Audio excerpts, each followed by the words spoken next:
What started as a simple connection on a dating app, a modern romance built on messages, promises, and hope, ended in one of the most tragic crimes Colombia has seen in years.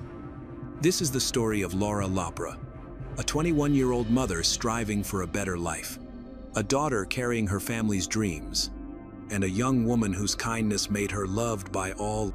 She believed in second chances, in love, and in the wrong man. What seemed like a new beginning soon became a trap. What looked like safety turned into control. The man who claimed to love her became the one who took her life. Laura had a daughter, a bright future, and a world ahead of her, until the day she agreed to meet him one last time.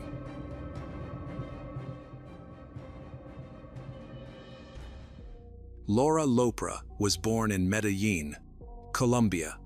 In 2002, she was the youngest child of Gloria Elenanina Osorio, a single mother who worked tirelessly to raise 3 children. Laura grew up in a modest house in the northwest of the city, cared for by her mother and grandfather, Fernando Osorio. Although Laura's family struggled financially, their home was filled with love and togetherness. Friends and neighbors describe Laura as a sweet, cheerful girl, sometimes impulsive, but always full of dreams. Her childhood was simple but joyful, playing in the streets with friends, attending family gatherings where everyone shared what they had, and enjoying the constant affection of her grandfather. While still in high school, Laura became pregnant and had to leave her studies. She gave birth to a baby girl, Maria Camila, embracing motherhood with determination, despite her youth and the challenges ahead. In Colombia, teenage pregnancy often cuts short educational and career opportunities, especially in low-income communities. Many young mothers are expected to give up their dreams and dedicate themselves entirely to childcare. But Laura refused to let that be her story. By 2023, at 20 years old, Laura worked in a garment factory, sewing clothes. The job was repetitive, demanding, and poorly paid. But she stuck with it to provide for her daughter and family. After long days at the factory, she attended evening classes, working toward her high school diploma. The evening was short and tiring, but she was determined to continue studying to create a better future for her daughter and herself. As a devoted mother, Laura always puts her daughter first. She took care of every meal, every outfit, and showered her with endless love. She read to her daughter, played with her, and sacrificed so that she could have more opportunities than ever before. Still, Laura held on to her own dreams, finishing school, building a career, and achieving financial stability. Dreams meant not only for her, but to show her daughter that women can shape their own futures. But Laura is not just making a living. She is working to build a future. Together with her brother Juan Manuel, she started a small textile project. They dreamed of starting their own small business, moving beyond working for others. They spent their free time planning, sourcing materials, and designing clothing. It was a bold idea, but they believed it could lead to a more stable livelihood for their families. This spirit of perseverance and entrepreneurship reflected the character of many in their community. People determined to rise above poverty through hard work and vision. As a young single mother, Laura also longed for companionship. She wanted love and a genuine connection, but knew she had to be cautious for her daughter's sake. In November 2023, through a dating app, she met someone who would change her life. Jesse Gilbert Wiseman, a 50-year-old man from Nova Scotia, Canada, who presented himself as a successful and worldly businessman. When Jesse first reached out to Laura online, they faced an immediate problem: a language barrier. Jesse knew very little Spanish, and Laura hardly spoke any English. Still, through translation apps and determination, they managed to communicate. Over several days, their messages became more frequent. The conversations weren't smooth, but a genuine connection began to form. Then Jesse made a bold decision. He would fly to Colombia to meet Laura. Picture this: a 50-year-old Canadian man traveling thousands of miles to meet a 20-year-old woman he'd only known online for a few days. Some might call it romantic. Others might see it as a warning sign. When Jesse arrived in Medellin, he and Laura had their first date. According to her family, there was an immediate spark, and soon they made their relationship official. At first, Jesse seemed ideal, polite, generous, and attentive. He helped Laura financially, took her to nice restaurants, and treated her with care. Her family saw him as a kind, stabilizing influence. Despite the 30-year age gap, they believed the relationship was positive. But things changed quickly. Jesse rented a 7-bedroom apartment in an upscale Medellin neighborhood, paying 3 months' rent up front in cash. He said he planned to stay in Colombia long-term. Laura quit her job at the garment factory because Jesse was now supporting her. When he had free time, he'd send a car to pick her up and bring her to his apartment, where she'd stay for days at a time. She often left her daughter with relatives to be with him. From the outside, it looked like a dream come true. A young single mother rescued by a wealthy foreign boyfriend who wanted to care for her. But fairy tales don't exist in real life. Jesse's true nature soon surfaced. Behind closed doors, he became a different person. This pattern is common in abusive relationships, the early phase of affection and generosity, known as love bombing, slowly turns into control. The caring partner becomes possessive and demanding. The charming suitor becomes suspicious and jealous. Jesse was obsessively jealous. He demanded to know where Laura was, who she was with, and what she was doing at all times. He expected total obedience and made sure she spent all her free time with him. What looked like concern was actually control, surveillance, and domination. Jesse didn't see Laura as a partner. He saw her as something he owned. Whenever Laura spent time with her family, Jesse called repeatedly. If she didn't answer right away, he became furious, accusing her of lying or hiding something.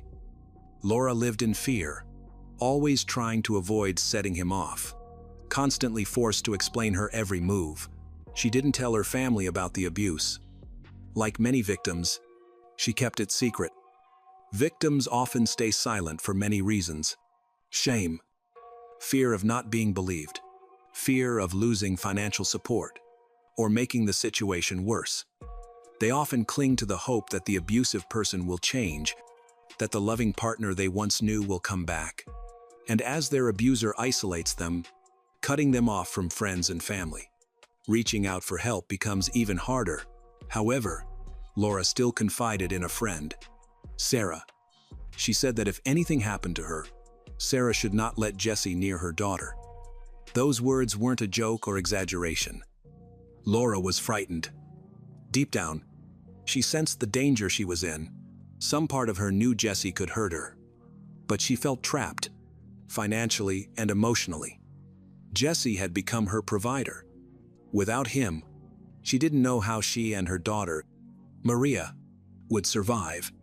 She had briefly escaped poverty's grip, and returning to it must have felt impossible. Laura's family began to notice troubling changes in her behavior. She cried more often and seemed sad and withdrawn. The light in her eyes, the joy and determination that once defined her, was fading. She stopped spending time with friends and often turned down family gatherings, saying she was tired or that Jesse needed her. It soon became clear that Laura's choices were no longer her own. Jesse was controlling her. She would complain after phone calls with him, saying she didn't want to see him anymore. She was exhausted by his constant demands, his bad temper, and his need to control every aspect of her life. The family heard Laura's strained voice on the phone, sometimes pleading, sometimes resigned, but they didn't understand the full extent of it. They assumed it was just a normal couple's disagreement, not realizing that Laura was being systematically isolated and controlled. Laura used to be a fun, energetic person who connected with people. She was often the one who organized meetings, bringing laughter and energy to the room. But now she was a shadow of herself, quiet, scared, and deprived of her freedom. After just 3 months with Jesse, Laura decided she'd had enough. She told Sarah that she was breaking up with him. She was fed up with the jealousy, the control, and being treated like an object. She wanted her life back, even if that meant financial hardship. Freedom mattered more than anything Jesse could offer, but Jesse wasn't willing to let go. Men like him see breakups not as mutual decisions but as personal threats. When control slips away, they often respond with aggression. The period after a woman tries to leave an abusive relationship is the most dangerous, as the risk of violence, sometimes deadly, rises sharply. Laura was about to face this terrifying reality. Jesse called her obsessively. When she didn't answer, he left dozens of voicemails and bombarded her with texts. His harassment was constant and suffocating. On the night of January 31st, 2024, Jesse found a way to reach her.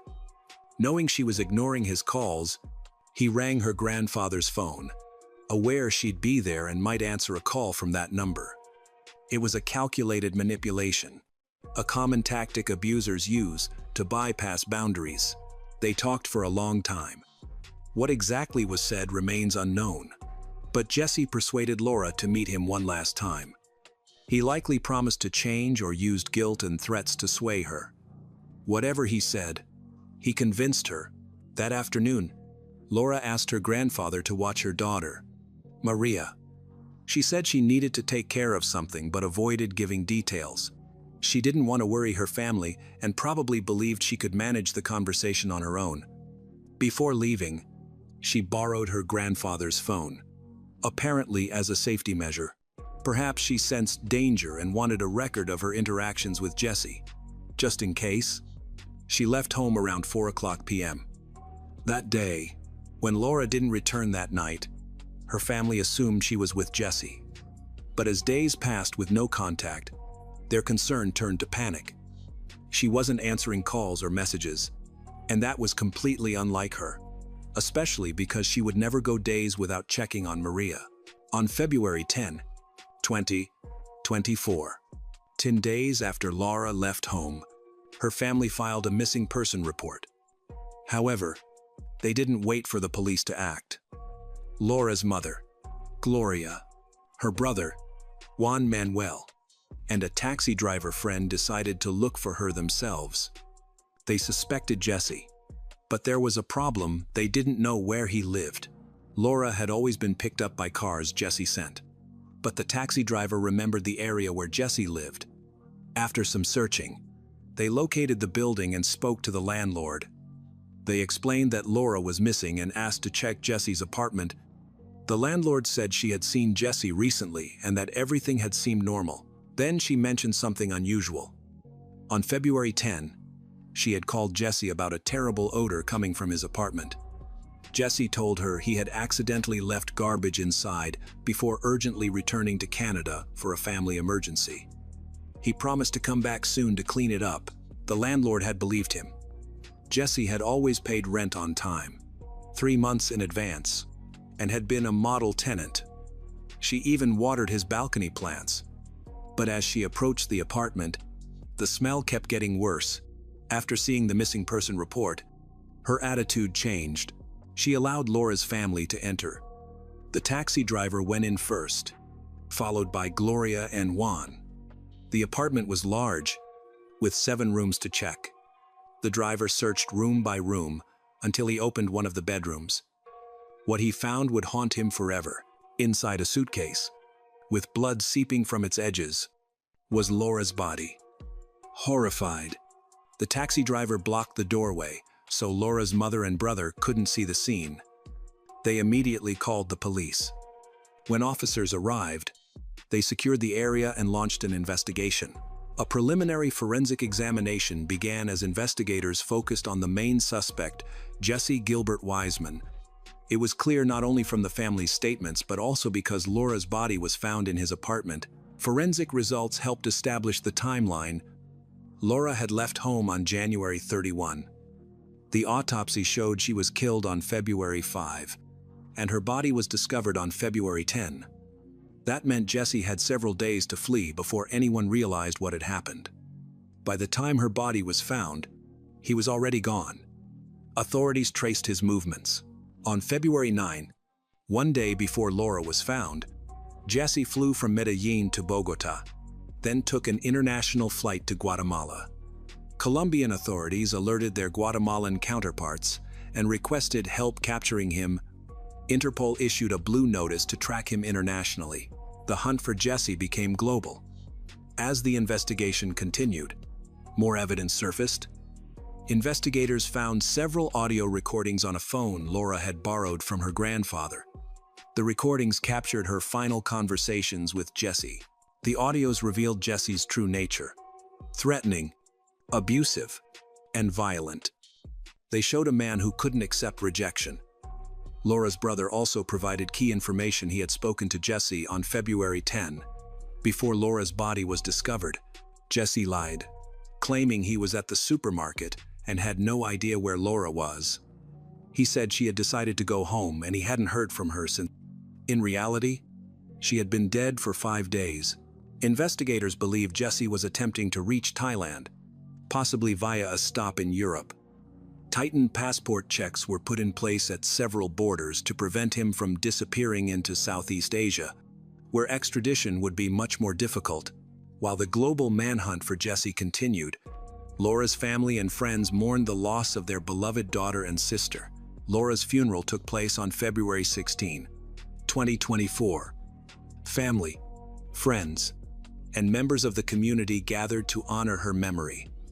They remembered her as she truly was: a loving mother, a devoted daughter, a caring sister, a loyal friend, and a vibrant young woman whose life was cut short. She left behind a 3-year-old daughter who will grow up without her mother. Maria Camila will never again hear her mother's voice or feel her arms around her. She will never know the woman who worked tirelessly to give her a better life. As time passed, the investigation into Jesse's location came to a standstill. The last confirmed sighting of him was in Guatemala, after which all leads disappeared. To this day, Jesse remains a fugitive. He could be anywhere, using a different name, living under a new identity, perhaps appearing to lead a normal life, while Laura's family continues to live with pain, unanswered questions, and no justice. They have never had closure, as their daughter's killer has never been held accountable. Sadly, Laura's story is not unique. Every year, thousands of people, most of them women, become victims of abusive relationships. Many of these relationships begin online, where abusers can easily present themselves as someone they're not and manipulate vulnerable individuals. The 30-year age gap between Laura and Jesse further worsened the imbalance of power between them. While age differences alone do not make a relationship unhealthy, they can create dangerous dynamics, especially when paired with financial dependence. Jesse used his wealth to control Laura. He isolated her from her loved ones and made her reliant on him. When she finally tried to break free, he killed her. In Latin America, rates of femicide are among the highest globally. With the growth of international travel and online relationships, cross-border cases pose increasing challenges for law enforcement and victim protection efforts. Laura Lopera was more than just a victim. She was a mother, a daughter, a sister, and a friend. A determined young woman with dreams and ambitions. She deserved a future. Her story is tragic, but it also serves as a warning.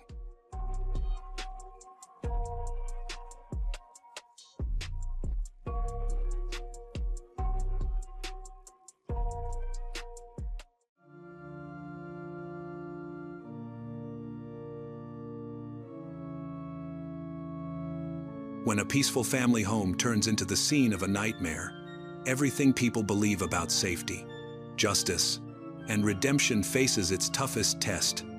On the night after Christmas, in a quiet suburban neighborhood where tragedy was unthinkable, a mother fought desperately to save her children.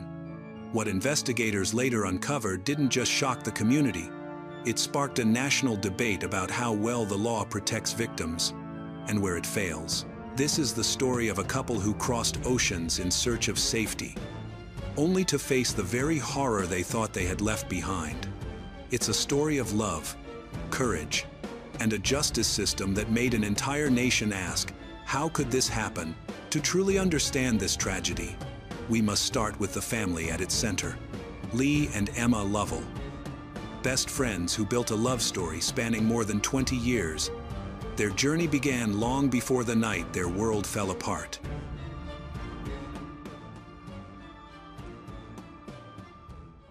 Lee and Emma Lovell had been best friends since their teenage years. When they first met, both were in other relationships, but they quickly realized how much they had in common. They started out as just friends, but after both of them broke up with their partners, they grew closer and realized they were meant to be together. From there, a strong love affair that lasted more than 20 years began. In their early years, they lived and worked in England. Here, they married, had 2 daughters, Scarlett and Cassie, and lived happily together for 12 years.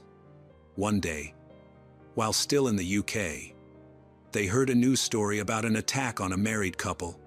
They followed the case and were shocked at how lightly the attacker was punished. They felt the justice system favored the criminals over the victims. The experience deeply affected them and motivated them to make a major life change. They decided to move to Australia. They believed it would be a safer, better place to raise their daughters. The Lovells were known for their positivity and hard work. They loved each other deeply and devoted themselves to their family. Lee worked tirelessly to provide for the family, while Emma ran the house and looked after the children. After moving to Australia, they quickly integrated and chose Queensland as their home. Their new life was filled with joy, love, and hope. The family kept in touch with relatives and friends in the UK, and even welcomed visitors. Everything seemed to be going great. However, tragedy struck on the evening of December 26, 2022. That day, the whole family was enjoying the festive atmosphere and preparing for Christmas. Emma baked dumplings, a favorite dish of her husband and children. The whole family was happy and filled with laughter when opening presents. No one could have imagined that their joy would soon be broken. When the day ended, the children went to sleep, and Emma and Lee also went to bed early, tired after the long day.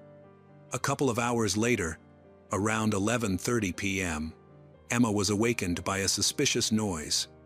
Their small dog had been acting uneasy all night and began barking.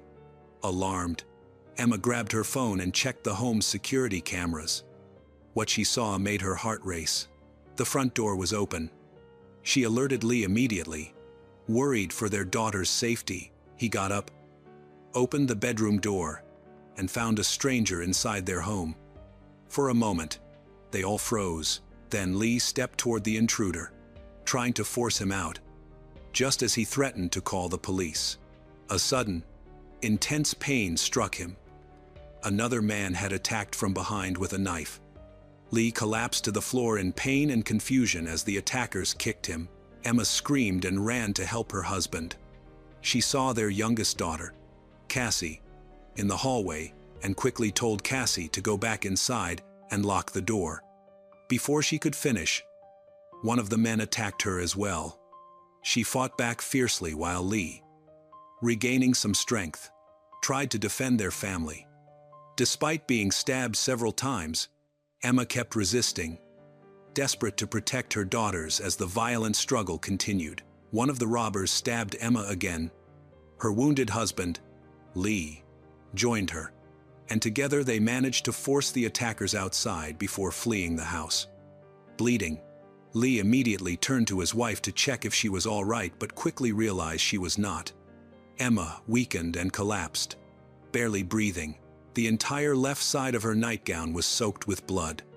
Lying on her back, she stared upward, her eyes wide open. Lee, though seriously injured, remained conscious and called for help.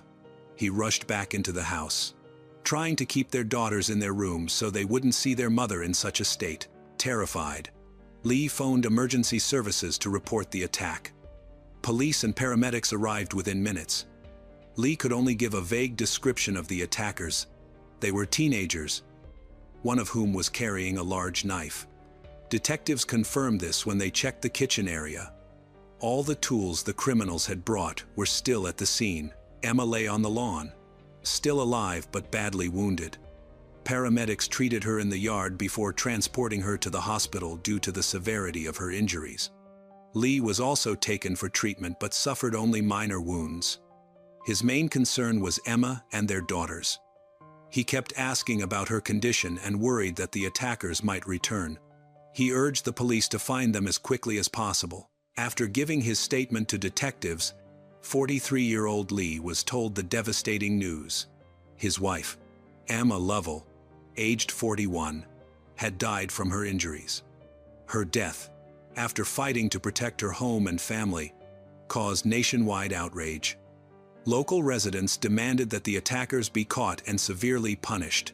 Since arriving in Australia from the United Kingdom, the Lovells had been seen as decent, friendly people with no known enemies. No one could believe such a tragedy had happened to them. Lee was soon discharged from the hospital, but the emotional trauma took far longer to heal.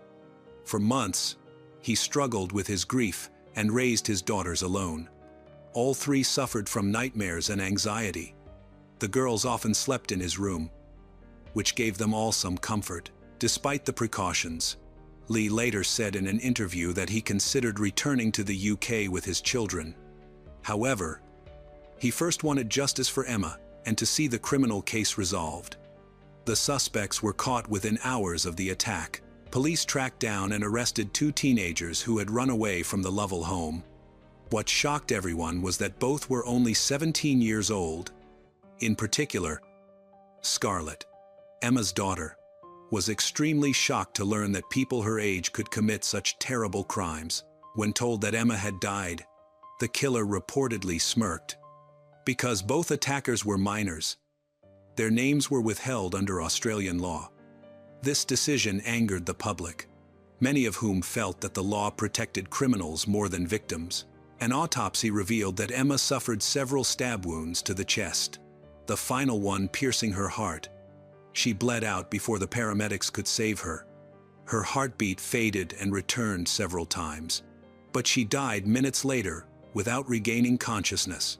When arrested, the killer still had the knife, a weapon with an 11.5 centimeters blade, long enough to kill an adult. As details of the home invasion became public, people were horrified by the brutality of the attack. The public was most shocked by the fact that the attackers were minors.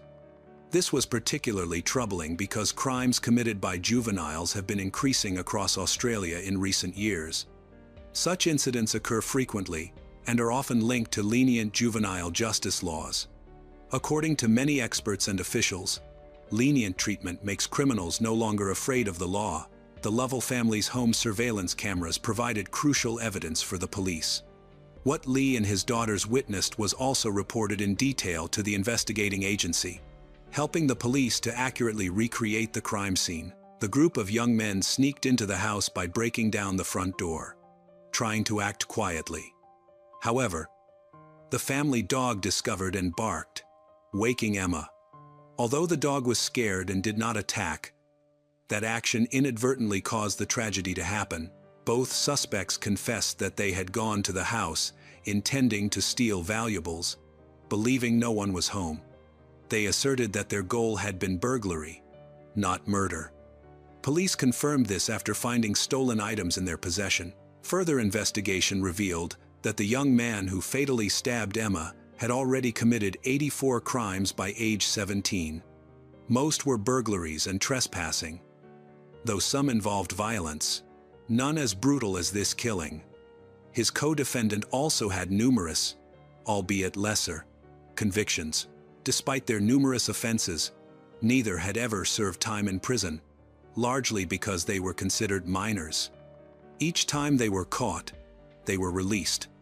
Even when the killer reported Emma's death, he showed no remorse, smiling as if proud of what he had done. Police said he had also declared that he would not be given a harsh sentence because he was still under 18. Lee was relieved by their quick capture but appalled by Australia's leniency toward offenders under 18. When he realized the law would protect the teens who had murdered his wife, Lee began speaking publicly about the case. stressing that these were not young boys of 13 or 15. The attacker who stabbed Emma would have turned 18 just 4 months later. At that age, he clearly understood the gravity of his actions. Had he been 18, he could have faced a life sentence. Instead, as a 17-year-old, he risked only a short prison term. Meanwhile, human rights activists campaigned for leniency toward both offenders. The murderer claimed he never intended to harm anyone, only to steal, and believed the house was empty. Carrying a knife was meant to be precautionary, not for violence. Police records showed he had a long history of theft, fraud, and breaking into homes. When caught, he often resisted arrest. His criminal behavior began early, shaped by a difficult childhood. Both young men came from impoverished, dysfunctional families in which their parents abused, banned substances and alcohol. Their parents neglected and mistreated them, and both boys often ran away, only to be returned by police. The murderer's home life was especially violent. Neighbors witnessed the abuse and reported it to child services. Authorities intervened quickly, revoked the parents' custody rights, and placed the boy in an orphanage since no relatives could care for him. Tragically, life there was no better. He later reported being frequently beaten by staff and peers. Neighbors and acquaintances of both criminals were extensively interviewed. Many described them as aggressive young men who had clashed with the law from an early age. It was no surprise that they had already turned to serious crime while still minors. The prosecutor wanted the case to be tried in adult court because of the severity of the crime and the offender's near-adult age. Lee's lawyers have sought legal remedies to do this. The prosecutor's office also believed the criminals deserved the harshest punishment possible and should spend their lives in prison. However, during the preliminary hearing, it was decided that both defendants would be tried as juveniles. This ensured they would receive lighter sentences. After being charged with multiple crimes, including first-degree murder, attempted murder, and attempted murder, the two criminals began to show less arrogance. The main criminal apologized to Emma's husband, Lee, but the apology was rejected. Lee believes the apology was insincere and was intended only as a plea for leniency, possibly on the advice of his defense attorney. Later, the list of charges against the accomplice was reduced after his lawyer convinced investigators that he had not known his friend was carrying a knife. The accomplice claimed he hadn't brought any weapons because he never intended to fight anyone. He said he thought they were going to rob a house that was supposed to be empty and then run away. His friend had told him which house would be empty on Boxing Day. The accomplice was shocked to find Lee, Emma, and then their youngest daughter in the house. When Lee came toward them to chase them away, everything escalated quickly. The accomplice wanted to run but hesitated when his friend started fighting. Because of this, he argued that he deserved an even lighter sentence. Both young men eventually cooperated with investigators and confessed, which led to a shorter hearing. This was a small relief for Lee and his daughters, since it spared them from having to recount the traumatic events or hear the painful details of Emma's death in court. However, the lenient sentence given to the perpetrator did nothing to ease their pain. Despite efforts by prosecutors and lawyers to have the case tried as an adult, the court upheld its decision to handle it under juvenile law. The two defendants did not recant, possibly on the advice of their lawyers. As cooperation is considered a mitigating factor, there was no point in denying guilt because video footage clearly showed both perpetrators. Their faces were visible, revealing their arrogance and lack of fear of the law. The defense lawyers asked for leniency, citing the difficult upbringings of their clients. The judge considered this but stated it did not excuse their actions. It was also important to establish that the accomplice did not know his friend had a knife or planned to kill anyone. In May 2024, the judge sentenced the 19-year-old who killed Emma to a maximum sentence of 14 years in prison.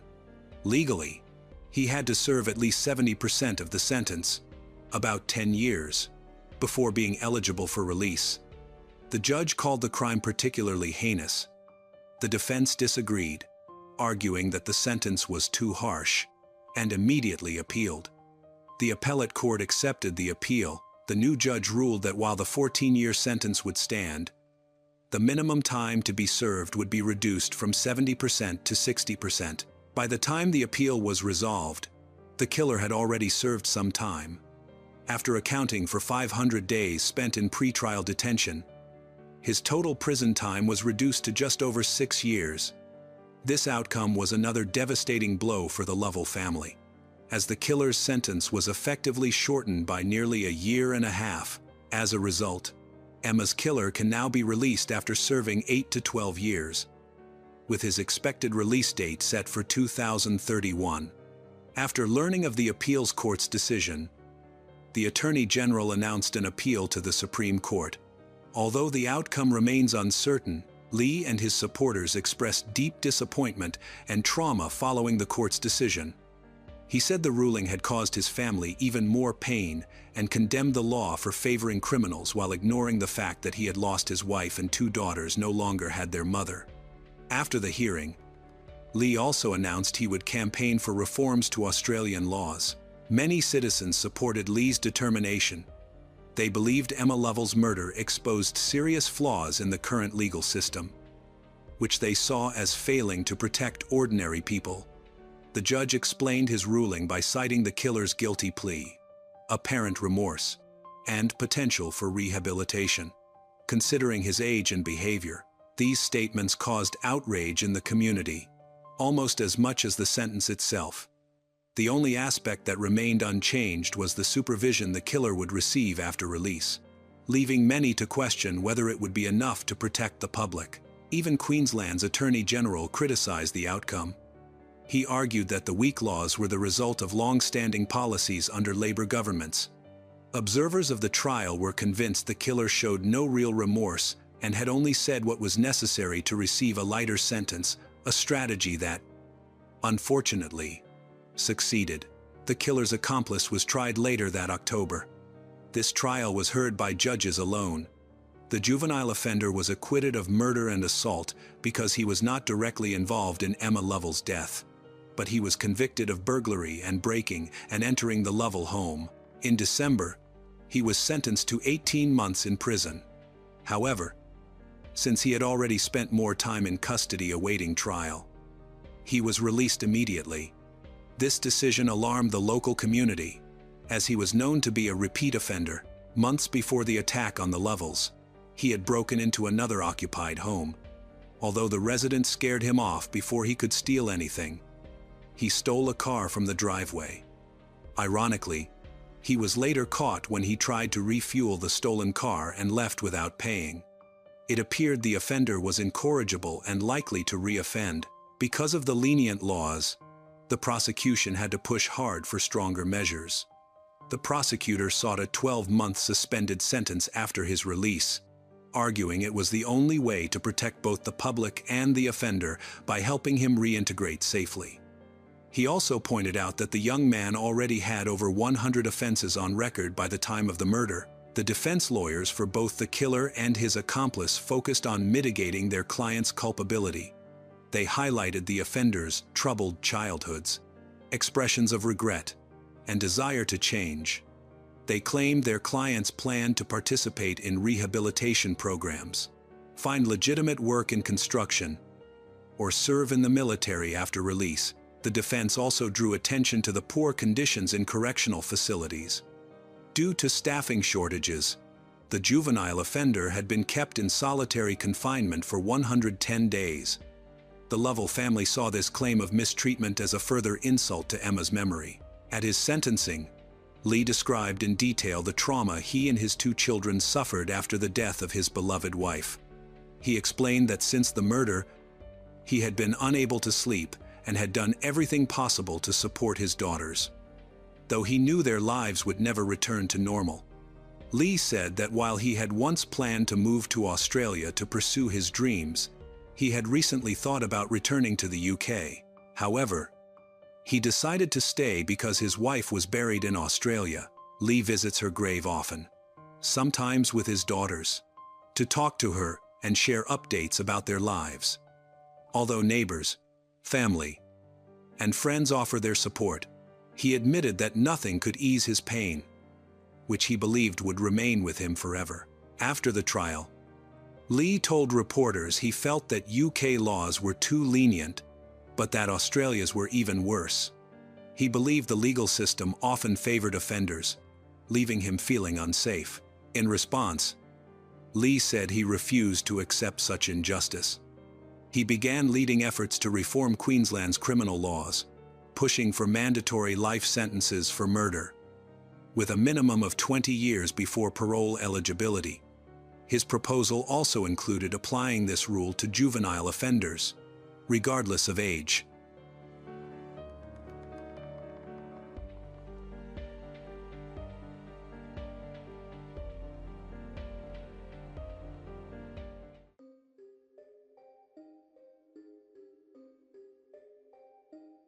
In the wealthy seaside city of Ravenna, a beautiful villa sits quietly on the edge of town.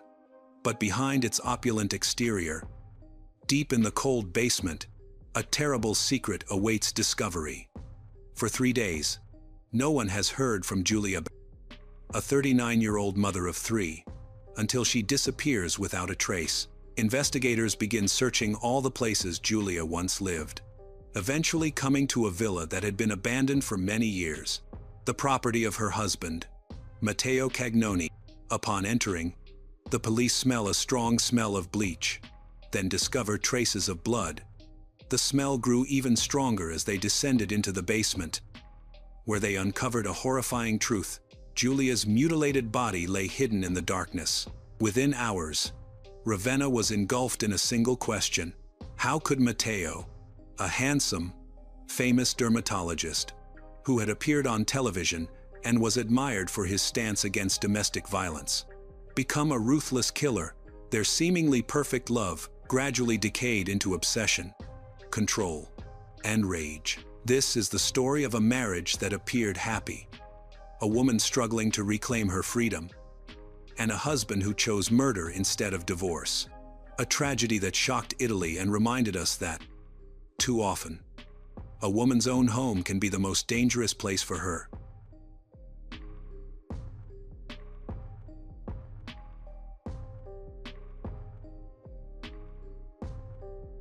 Giulia Ballestri was born in Ravenna, Italy, into a family working in the maritime transport business. Her family was well known, respected, and prestigious in the community. An excellent student, Giulia always worked hard at school, with a desire to build a career, get married and have children. At the age of 28, she met Matteo Cagnoni, one of Italy's leading dermatologists. When she visited his clinic, at that time, she had a skin problem and hoped that Matteo could help her. Matteo is a 40-year-old professional who is well known from television programs and has a successful career. He comes from a prestigious family in Ravenna. His father is a professor, head doctor at a hospital in Florence, known in the medical community nationwide. When Giulia first met Matteo, she only wanted to treat a skin disease that made her self-conscious. From the very first visit, she was attracted to Matteo's calm, confident demeanor, and he took a liking to her. Matteo's respectful and attentive attitude, especially toward his female patients, made Giulia feel comfortable and valued. He not only treated her condition successfully, but also helped her regain her confidence. Over time, their professional relationship turned into a romantic one. Despite their 12-year age difference, Giulia and Matteo's relationship flourished. Their wedding was a grand affair, even covered by Ravenna TV channels. From the outside, their marriage seemed perfect, and for a while, Giulia believed it was too. The birth of their first child strengthened their bond, and soon they became parents of 3. However, as the family grew and misunderstandings began to surface, Giulia became increasingly unhappy. The main source of conflict was her career. Although she initially went to work, Matteo asked her to quit her job and spend all her time taking care of the children and being with him. Eventually, Giulia gave up her job and personal interests, becoming a full-time homemaker. This left her feeling unfulfilled and isolated. Over time, friends and relatives noticed that Matteo was controlling and overly possessive. He often called and texted Giulia incessantly whenever she was away. One friend recalled that during a 4-hour visit, Matteo contacted Giulia around 10 times, asking where she was, who she was with, and even what she was wearing. He habitually deleted these messages afterward, which struck many as suspicious. What initially seemed like excessive affection began to look more like a serious issue. Giulia admitted to feeling trapped by her husband's constant control. She endured it for the sake of her children, but gradually reached her breaking point. One day, when she went to school to pick up her child, she ran into Stefano, an old classmate who was also going through a broken marriage. They quickly bonded over their shared struggles in unhappy marriages. Stefano had already divorced his wife, which made Giulia start to question her own situation. She began to realize she didn't have to keep suffering and started thinking seriously about divorce. Although she had considered it before, fear of Matteo's reaction always stopped her. However, after yet another heated argument, Giulia's patience finally ran out. Giulia announced that she planned to file for divorce. However, Matteo's reaction was completely opposite to what she thought. He was calm, tried to reassure his wife, and attributed her dissatisfaction with the relationship to the effects of the perimenopause she was about to go through. Matteo then arranged for Giulia to see a good doctor, a friend of his. After examining Giulia, the doctor recommended antidepressants to help stabilize her mood, agreeing with Matteo that her issues were due to stress and hormonal imbalance. At first, Giulia believed them, although she had never suffered from depression. But over time, she began to suspect that her husband had arranged things to control her more easily. After starting the medication, she became lethargic, passive, and compliant. Although Matteo insisted she was depressed, Giulia independently consulted another doctor, who found nothing wrong and dismissed the previous diagnosis. Following that visit, Giulia decided to stop taking the pills. When Matteo found out, he forced her to continue taking the drugs, even monitoring her so that she couldn't spit them out. After several such confrontations, her resentment grew, but she still couldn't bring herself to leave him. Matteo ignored her wish to divorce and acted as though everything was fine. After a while, Giulia decided to see a psychologist, and Matteo agreed. However, the sessions did not go as Matteo hoped. Instead of becoming more dependent on him, Giulia grew more confident and self-aware. She realized she was still a capable, attractive, and determined woman who had the right to her own opinions, independence, and personal life. Despite her renewed confidence, Giulia remained hesitant about divorce, partly because Matteo seemed to be reflecting on his behavior. He later suggested couples therapy. From the very first session, the therapist saw the crisis in their relationship. Giulia complained that Matteo even dictated what she could read. He insisted she only read medical journals and professional publications instead of the novels she enjoyed.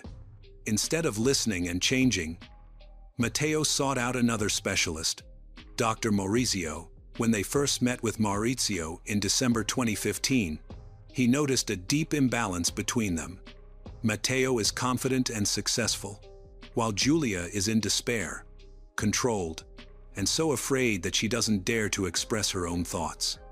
It seemed that she had lost herself because her husband had completely imposed on her. The marriage was clearly in crisis.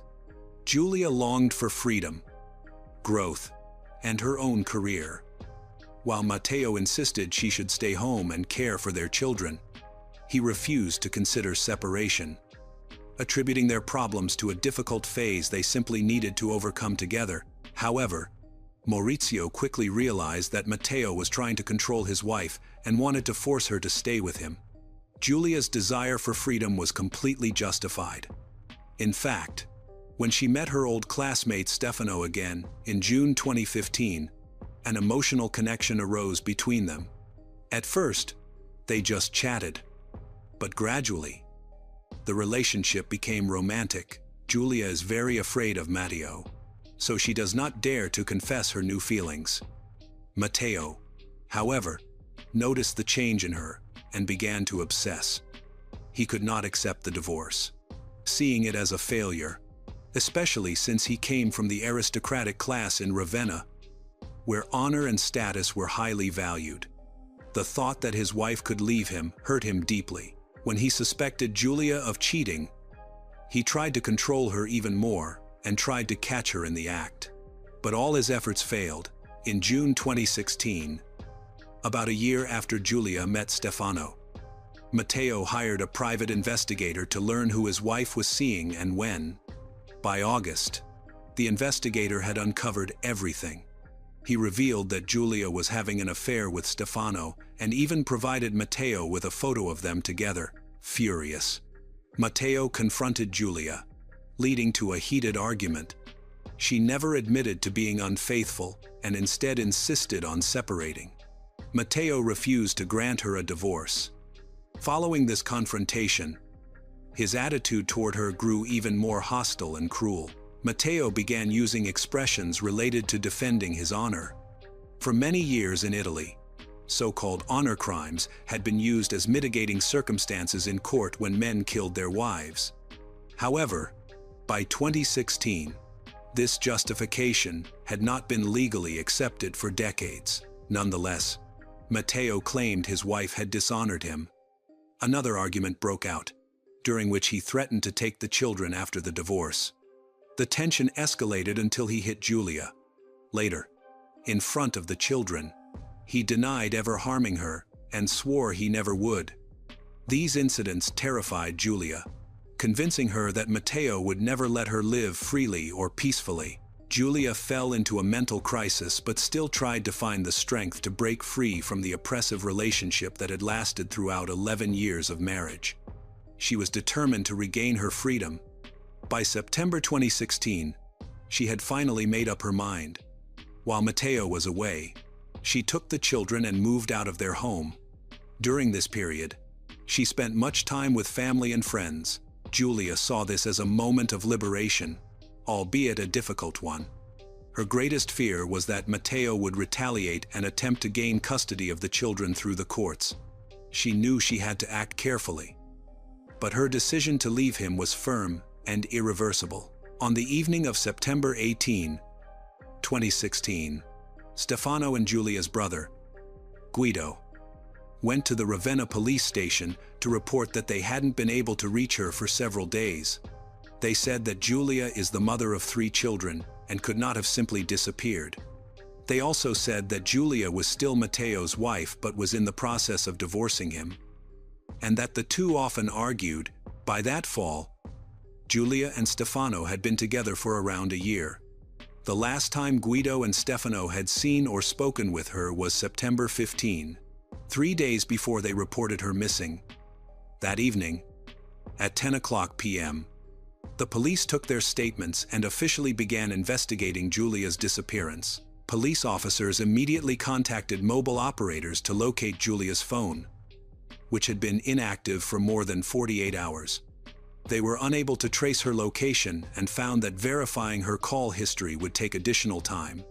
While waiting for this data, investigators checked 2 places: the home Giulia had recently lived in and the Cagnoni family's summer house. Both searches turned up nothing. No sign of Giulia, and no clue as to where to look next. Investigators met with her relatives, who all described the troubled state of her marriage. Their phones were also checked for any contact with Giulia. The results confirmed that Giulia had not communicated with anyone since September 15. One clear lead did emerge. Everyone who knew her described her relationship with Matteo as toxic. She wanted a divorce, but he was determined to stop her. Attempts to reach Matteo failed. He was no longer in Ravenna. Relatives revealed that on Friday, September 16, he had traveled toward Florence. Several calls were made to his phone, but he did not answer. Matteo then called the city police chief himself. He was asked to go to the station immediately to report Giulia's disappearance. He refused, saying he was too tired from traveling. he offered only a vague explanation for why he had left, showing little concern for his missing wife. After this call, the police decided to expand the investigation and searched Matteo's house in Florence. Because the suspect was often someone close to the victim, they focused their investigation on Matteo and his family. However, when they went to his home in Florence, they did not find any important documents or evidence. The next day, Giulio, Giulia's brother, informed the Carabinieri that Matteo's family owned another villa in Ravenna. This villa was abandoned, well-maintained, but rarely visited. On September 19, detectives went to the villa in Ravenna to check. However, none of Giulia's family had the keys, so they could not enter the house. The house, built in the 1930s, was large and architecturally intricate. From the outside, it looked well-maintained, with all doors and windows locked. There were no signs of forced entry, and the alarm system worked properly. The place seemed recently occupied. But to be sure, investigators needed to enter. They examined the courtyard and peered through some windows but noticed nothing unusual.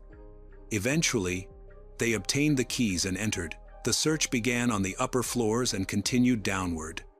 On a balcony between floors, officers found several blood stains. Despite the size of the house, they could smell cleaning products, particularly in areas where red splatters were visible. As they moved toward the basement, they found more blood droplets and an unpleasant odor. One police officer suggested calling an ambulance in case Giulia was still alive. But another, more experienced investigator noticed that someone had clearly tried to clean up a large amount of blood. He concluded that they were probably looking for a body, not a survivor. In the dark basement, illuminated by flashlights and ultraviolet light, more evidence appeared. Blood drops, splashes, and a bloody boot print. In the far corner, they found a pool of blood and, within it, the naked body of 39-year-old Giulia. She wore only a bra. She had been brutally murdered and mutilated. When Giulia's family was informed, her mother cried out that Matteo had finally killed her daughter. However, the police remained cautious, not making any official conclusions. While forensics processed the crime scene, police contacted Matteo's parents, who were caring for the couple's 3 children. Matteo denied knowing anything. However, his mother said that she heard on the news that Giulia had been found dead, but this caught the attention of the police, as the case had never been made public. And only the investigators and Giulia's family knew the information. When Matteo's mother was questioned, she said that the villa contained many expensive works of art and jewelry, and that a few days ago there had been a burglary. She believed that the burglars had killed Giulia. She said Matteo had told her this, describing how he and his wife had gone to the villa to collect artworks for potential buyers, only for robbers to attack them. He then told her that there had been a robbery and that a woman had been murdered. The story seemed implausible. No robbery had been reported, and no evidence supported it. Investigators began to suspect that Matteo and possibly his family were involved in Giulia's death. His mother's testimony was soon disproved when police reviewed footage from multiple security cameras installed in and around the villa. The first video, which was supposed to capture the perpetrator, only showed the front of the house. In the video, Matteo is seen running away from the mansion, clearly scared and cautious. No intruders appeared in the footage. Only Matteo and Giulia were present. Therefore, Matteo becomes the main suspect in the case. But finding him is not easy. While the search for Matteo went on, forensic experts examined the villa and collected evidence. They found documents, passports, and money, suggesting that Matteo couldn't have gone far. Eventually, he returned, as predicted, and was apprehended. He did not deny participating in the crime. During the investigation, Matteo's body was found to have several bruises, which were believed to be from the murder. After he was taken into custody, detectives continued to reconstruct the incident to identify others who may have been involved. The theory that burglars had broken in to steal artwork was quickly dismissed. The CCTV footage didn't support it, and the house showed no signs of forced entry. All windows and doors were intact. The alarm worked properly, and nothing valuable was missing. Instead, investigators found numerous bloodstains inside that someone had tried to clean. Clearly, a random burglar wouldn't have done that. The pattern and distribution of the blood indicated the attack began on the balcony, where several paintings and pieces of furniture were splattered with blood. In the adjacent room, police found a large wooden chest containing a completely blood-covered wooden club, the presumed murder weapon. Forensic tests confirmed it carried only Julia's and Matteo's DNA. As the story goes, Matteo is haunted by jealousy towards his wife, Julia.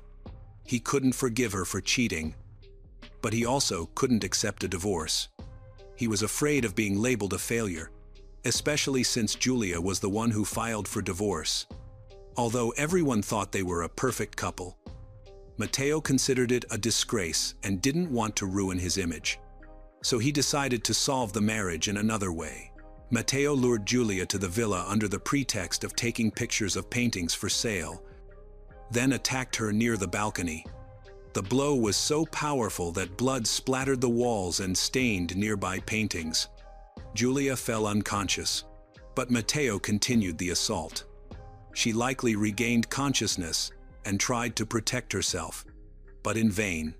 10 heavy blows struck her forearms, one even fracturing a bone. As confirmed by the autopsy, Julia wasn't merely beaten to death. Her face had been smashed against the corner of a wall, as if he wanted to erase it entirely. Matteo's rage had driven him past reason. Although much of the CCTV footage was erased, cameras from nearby houses helped investigators reconstruct the events of that tragic day.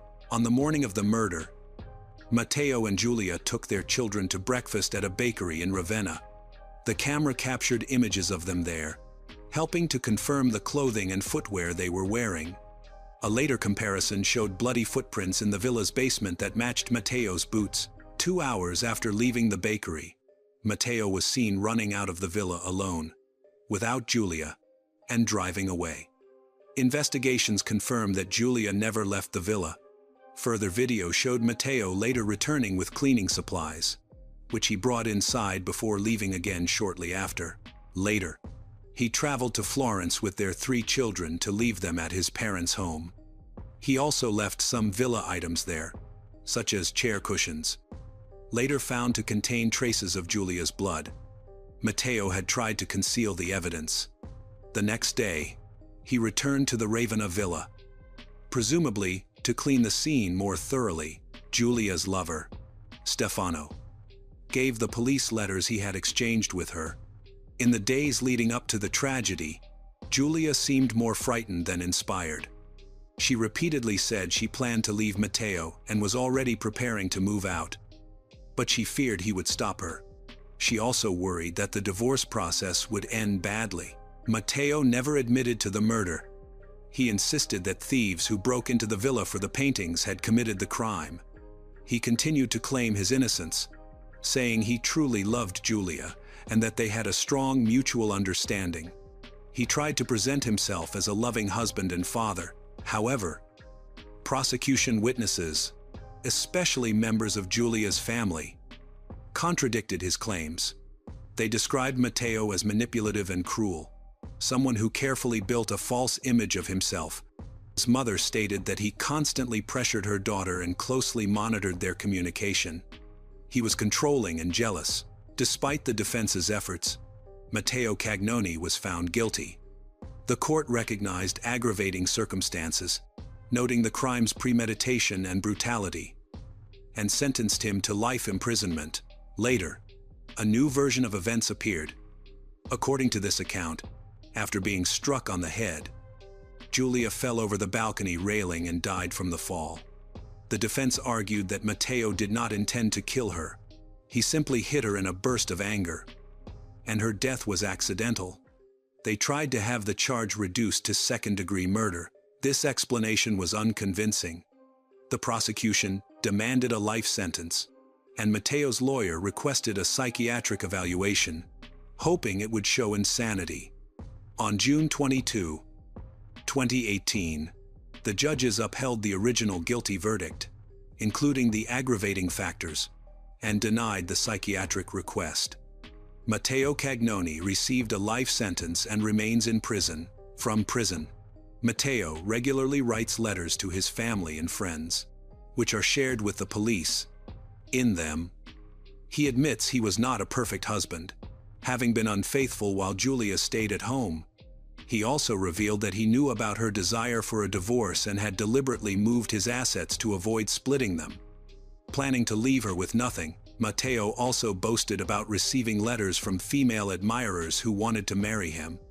The greatest irony of his story is that he has long been an outspoken activist against domestic violence.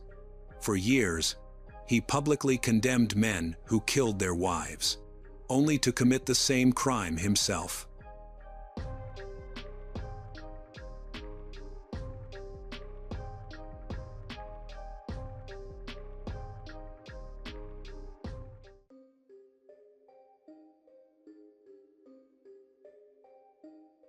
On the night of January 27, 2017, Torreon, Mexico, settled into its usual quiet rhythm.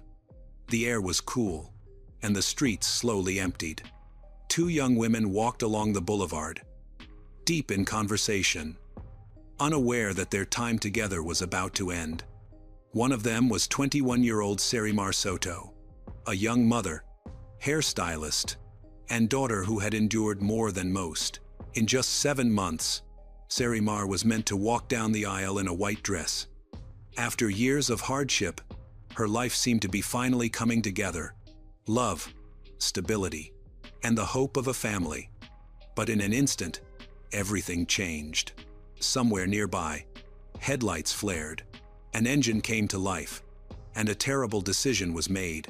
By morning, Sarimar lay unconscious in a hospital bed, her body broken and her future uncertain. Her family would receive a confusing, devastating call, and the man who once vowed to protect her would disappear into the night. This is not the story of an accident. It is the story of what truly happened in those last moments, and of the sister who refused to stay silent when the truth was buried beneath lies.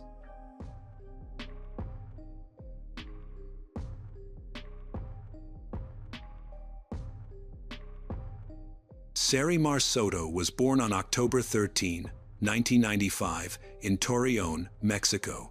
She was the youngest of 5 siblings, and her closest sister was Sandra. From the start, Sarimar was seen as a blessing who brought joy and unity to her family during a difficult time. As a teenager, Sarimar harbored many dreams and a desire to explore the world. At 14, she met a young man named Isaac, and they quickly grew close. Their relationship intensified, and within 2 years, they decided to live together. At first, Sarimar believed this was the beginning of a new chapter, but soon the reality turned painful. Isaac became controlling and abusive, and even his mother joined in the abuse. Despite the trauma, she stayed, hoping that having a child would bring her peace. In 2012, she gave birth to a son named Romeo, and for a short time, everything seemed better. But Isaac's behavior only worsened.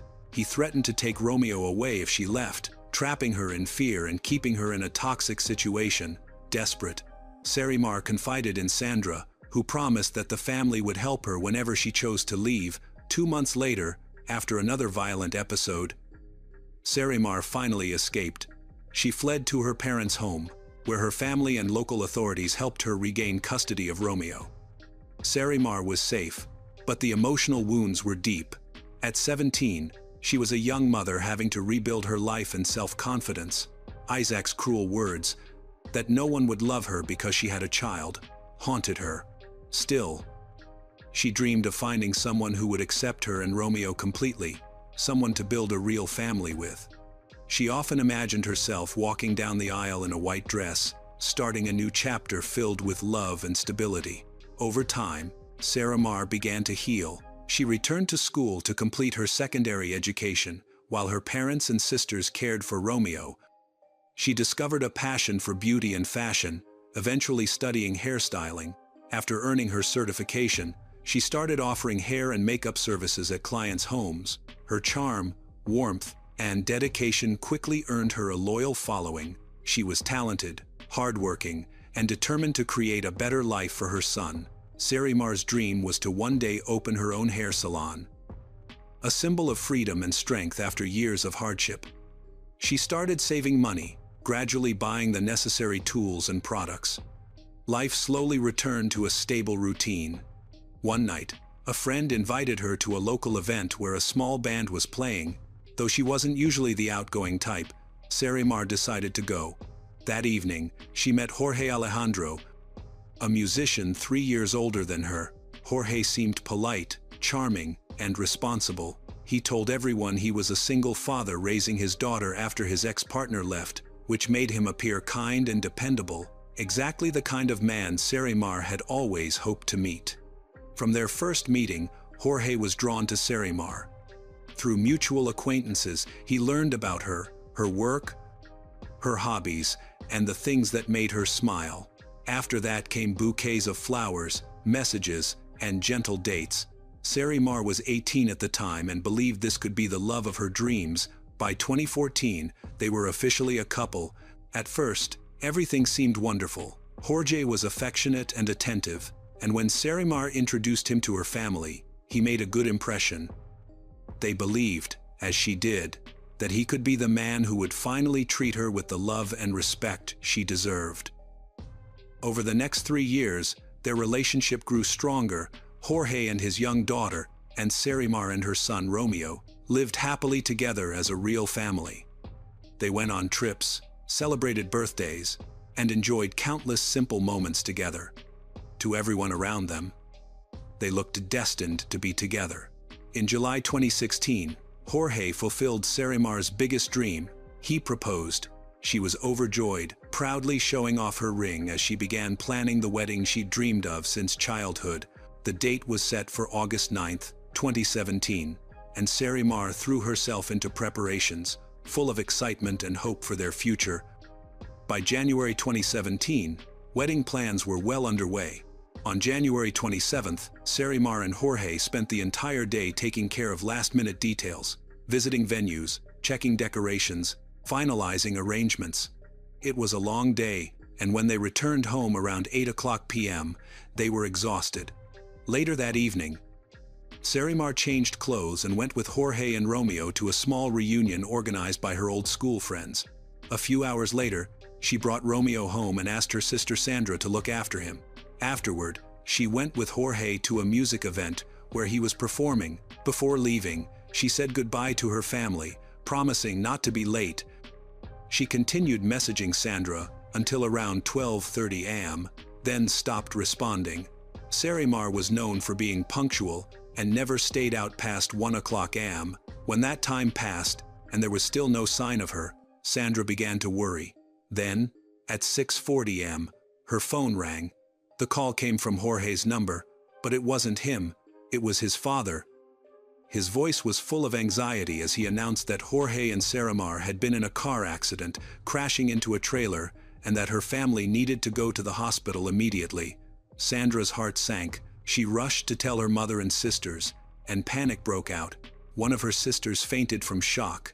Their father was recovering from a stroke, so Sandra tried to break the news gently to her mother. Too shaken to drive, they called a family friend who was a taxi driver to take them straight to the hospital. At the hospital entrance, they were met by Jorge's parents, but now the story had changed. Instead of colliding with a trailer, Jorge's parents said that Jorge and Sarimar had crashed into a small shop, and Jorge had been transferred elsewhere. The inconsistency alarmed Sandra. Her mother, desperate to see Sarimar, ran inside while Sandra stayed back for a moment, confused. When she asked Jorge's mother about the changing story, the woman reacted with hostility, snapping at her. Sandra couldn't understand the anger, but her only concern was finding her sister. She ran inside to get answers. What she saw left her devastated. Sarimar was lying on a stretcher, unclothed and covered only by a thin sheet. A doctor approached and explained that her condition was critical. Sandra was horrified to learn that no one had authorized her treatment sooner. Hospital records showed that Sarimar had been admitted around 1:50 a.m., nearly 5 hours before anyone notified her family. The doctor described Sarimar as having a severe skull fracture, multiple broken ribs, shoulder blade, tibia, and fibula, along with numerous bruises and abrasions. However, he noted that these injuries did not resemble the result of a car crash. Then came the shocking revelation. One of Sarimar's friends, who had accompanied her in the ambulance, told police that her fiancé, Jorge Alejandro, had run her over. Sandra and her mother were speechless. They couldn't believe what they were hearing. For now, all they could do was pray for Sarimar's survival. She was transferred to another hospital, better equipped to treat her injuries, where doctors performed a CT scan and placed her on a ventilator. Unfortunately, she had gone too long without enough oxygen to her brain and fell into a coma. The critical hours lost between the alleged accident and the call for help had done irreversible damage. In the days that followed, Sandra felt as if she were living in a haze. She didn't know where to begin or whom to trust. Everything seemed uncertain: the story, the evidence, even the people she once considered family. A few days after what was believed to be an accident, Sandra received a phone call that changed everything. The caller was one of her father's cousins, a local government official. She told Sandra that someone from Civil Protection had informed her that a couple, Jorge Alejandro's parents, had been at the accident site. Attempting to manipulate the official report, Jorge's parents attempted to bribe investigators to alter the investigation's outcome and make it appear as though Sarimar had been ejected from the passenger seat in a collision. However, the experts refused to do so because the evidence clearly showed that was not the case. According to the analysis, Sarimar was not ejected from the car. She was hit directly by another vehicle. The impact speed was estimated between 130 and 160 kilometers per hour. Powerful enough to propel her body almost 100 meters down the road. The accident theory no longer seemed plausible. While Sandra was still reeling from the shock, her brother, Fernando, arrived with a young woman named Nayeli, who looked both frightened and pale. That was Sarimar's friend, the one who had introduced her to Jorge and had also gone with her in the ambulance that night. Trembling, Nayeli said that she needed to tell Sandra the truth, exactly the same thing she had told the police. She said that night unfolded completely differently from what Jorge's family claimed. The performance Jorge was supposed to play at had been cancelled, so the group decided to go for drinks instead. Jorge had a few drinks, then Nayeli and Sarimar planned to meet another friend. Before heading out, Jorge insisted they stop by his house. While there, she went to the bathroom and soon heard shouting. Jorge was furiously yelling at Sarimar, calling her names. Nayeli tried to reassure him, advising him not to treat Sarimar that way anymore, but he ignored her. Enraged, he stormed out, got into his car, and sped off. Not wanting to stay in the tense atmosphere, Nayeli and Sarimar decided to walk along the avenue to find a taxi. As they walked, they saw Jorge's car parked in the distance. Moments later, he started the engine. At first, they thought he was coming to pick them up, but instead, he began circling them, shouting insults and obscenities at Sarimar. He passed them twice, each time more aggressive, until the third time he stopped briefly, then suddenly accelerated. Nayeli and Sarimar ran in opposite directions, trying to escape before Sarimar could get away. Jorge hit her with his car. The impact echoed through the night. His car crashed, but he quickly got out, grabbed his belongings, and ran. Fearing he would return, Nayeli hid nearby. When she finally approached, she found Sarimar lying motionless on the ground. Some bystanders had already called an ambulance. Then, strangely, Jorge's parents arrived. They gathered his things but never went near Sarimar. They offered no help, didn't talk to paramedics, and refused to ride in the ambulance. So Nayeli, in a state of panic and complete breakdown, went to the hospital with Sarimar, hoping she would regain consciousness. During the ride, she got a call from Jorge's father. His request was chilling. He told her to say that everyone had been in the car and that it was just an accident. She was stunned and trembling after the call. When recounting the story to Sandra and Fernando, Nayeli also showed them screenshots of Sarimar's text messages, which revealed that Jorge had abused her for months. Soon, more friends arrived at the hospital and shared similar stories, recalling how Sarimar had confided in them and shown them photos of injuries she tried to excuse. Sandra suddenly began to remember all the warning signs she had ignored. The time Sarimar came home with her finger in a splint, saying she had fallen, the day she wore a sweater in unbearable heat and later revealed a bruised arm underneath, the time she burned her hands and called it an accident. There had even been a mark around her wrist, which Sarimar claimed came from a curling iron. Looking back, Sandra realized that each incident had been a carefully crafted excuse to hide the truth. Everything made sense now. All of it had happened before Jorge proposed to Sarimar. Sandra understood that Jorge's obsession with Sarimar had become dangerous. He didn't love her, he wanted to control her, and while the family celebrated the couple's engagement, unaware of the truth, it had all been built on fear and abuse. When these painful truths were revealed, Sarimar was still in a coma. Days went by without improvement. Then, on February 3rd, doctors declared her brain dead. The next day, February 4th, her heart stopped. The bright, determined young woman who had dreamed of walking down the aisle never got her chance. Her story ended not with celebration, but with tragedy. A tragedy that revealed how love can turn into control and how silence can cost a life. Sarimar's death devastated her entire family. For days, they clung to hope, praying she would wake up and return home to her little boy. But that hope shattered when doctors confirmed that 21-year-old Sarimar had died from the injuries she suffered after being run over. The grief was indescribable.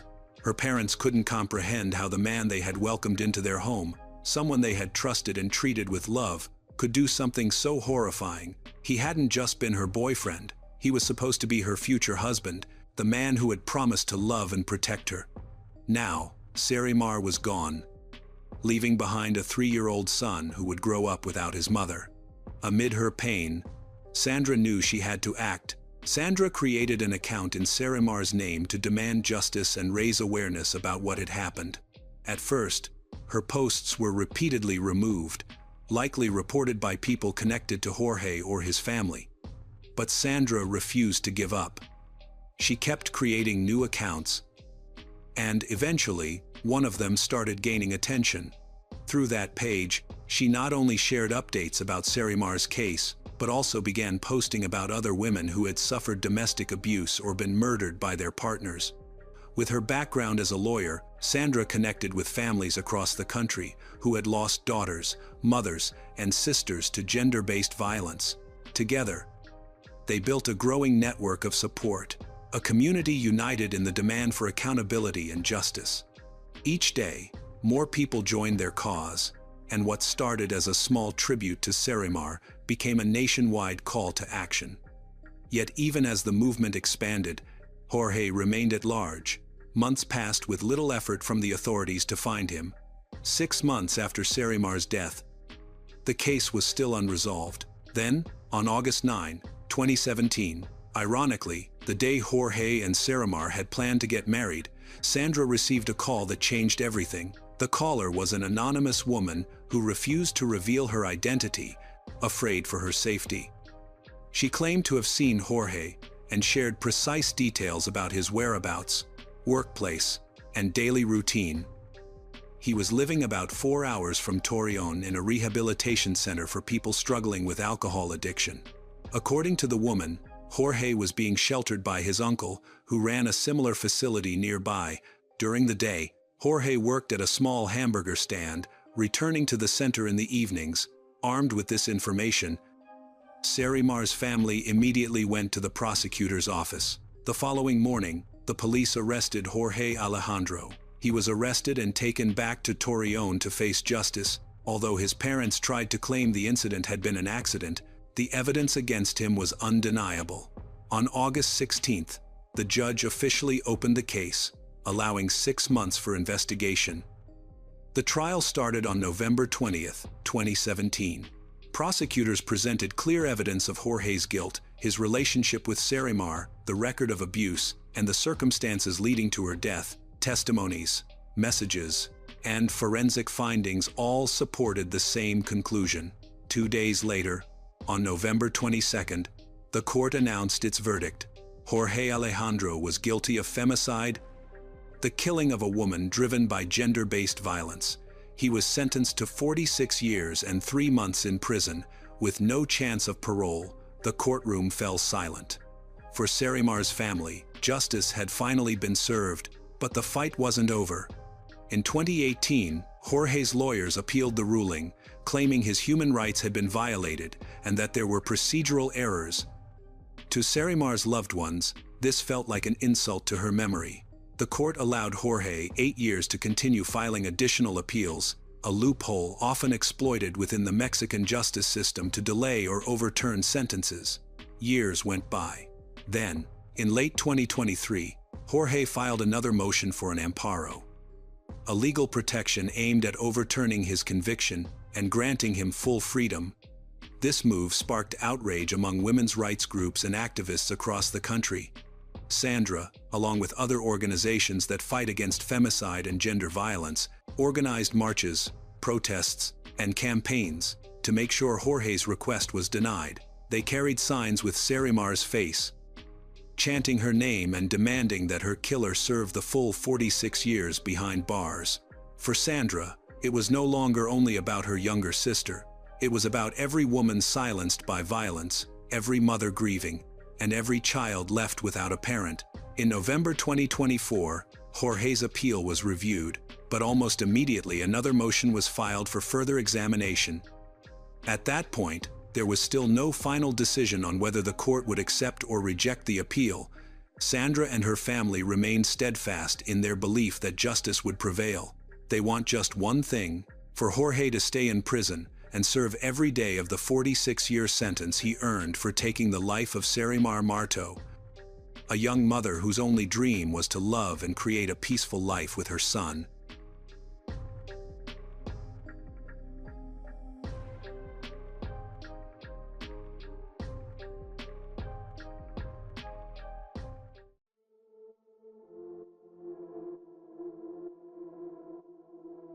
On the morning of September 2nd, 2017, Mexico City was waking up to what seemed like an ordinary day. At the Novo Coapa Hotel, employees were finishing their overnight shift, preparing to clean the rooms before the next guests arrived. But one detail from the early hours of that morning had already unsettled them. A man had checked out alone, despite having entered the hotel the night before with a young woman. He informed the front desk that she would leave later, but she never did.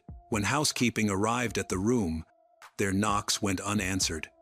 From inside, they could hear water running.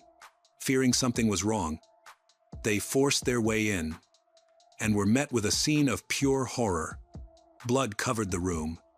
In the bathroom, inside an overflowing bathtub, lay the lifeless body of a young woman who had been left beneath scalding water for hours.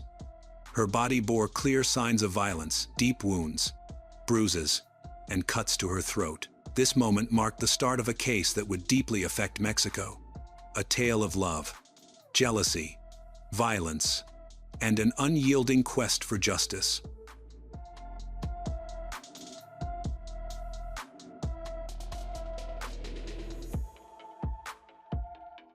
On August 31, 1994, Consuelo Salas gave birth to her second daughter, Victoria Pamela Salas Martinez.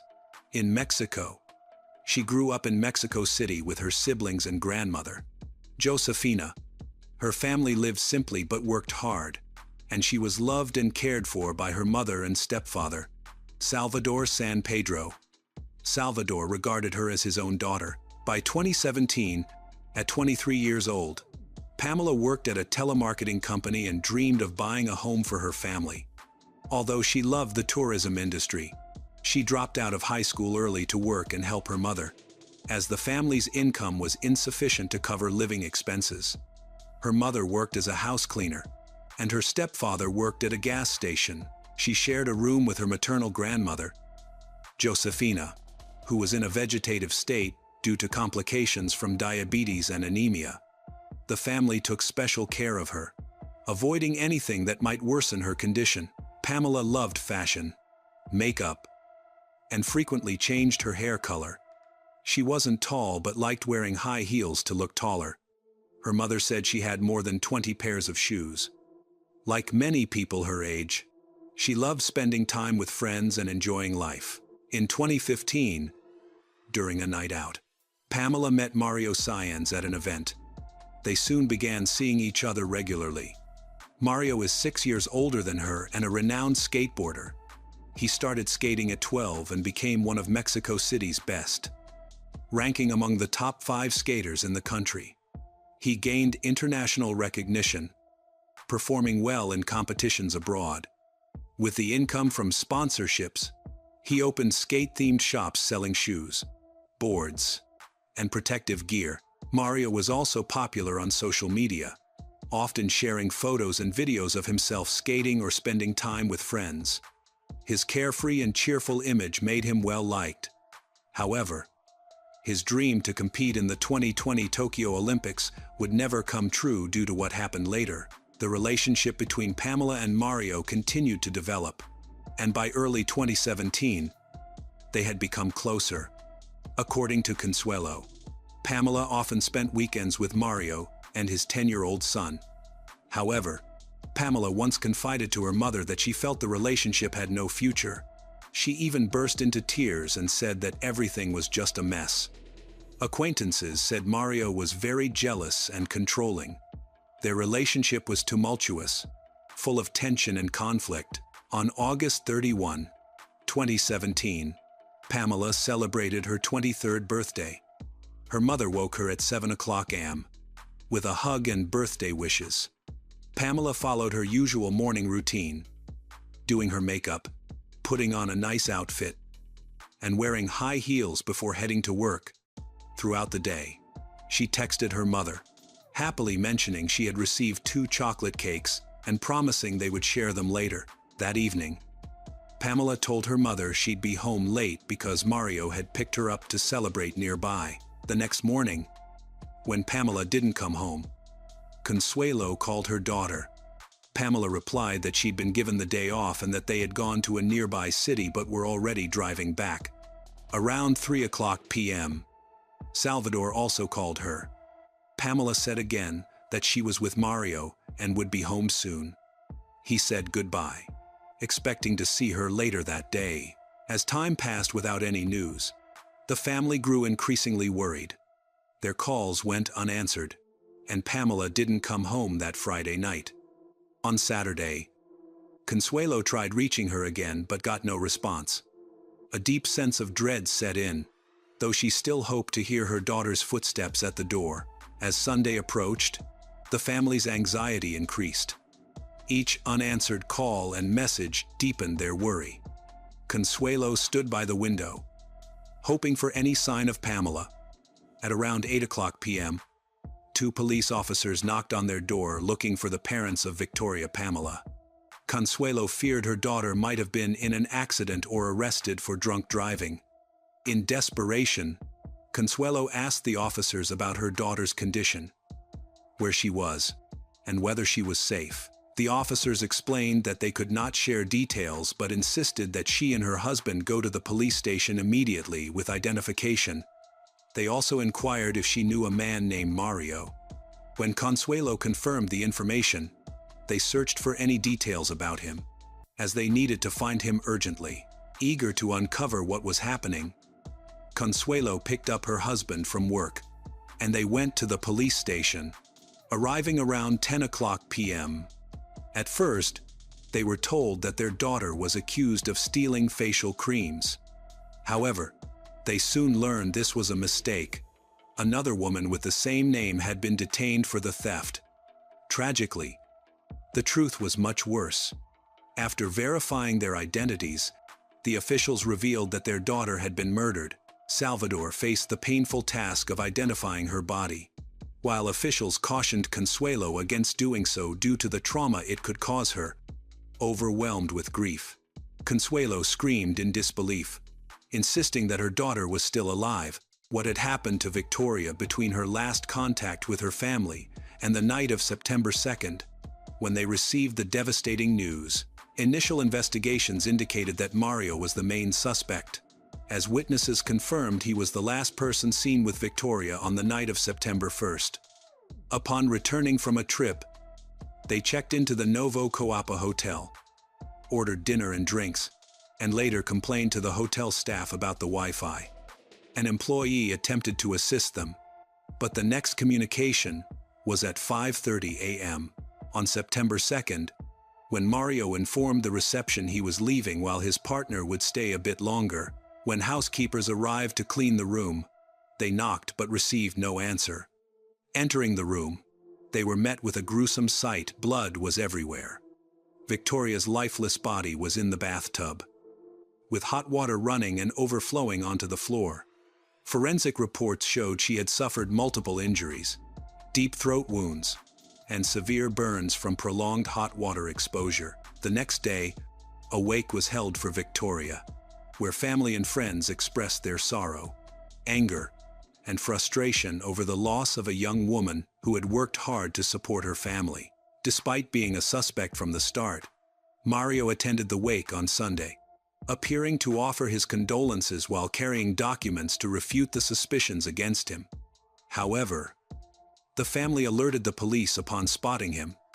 An altercation ensued between Mario and the officers, leading to his arrest on September 4th. 2 days later, Mario was released, as his arrest was unrelated to the murder but rather to the confrontation with the police at the wake. Local media reported that he presented evidence placing him elsewhere during the likely time of the crime.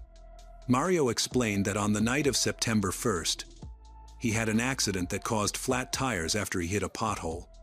He also reported this incident to his insurance company while seeking municipal compensation.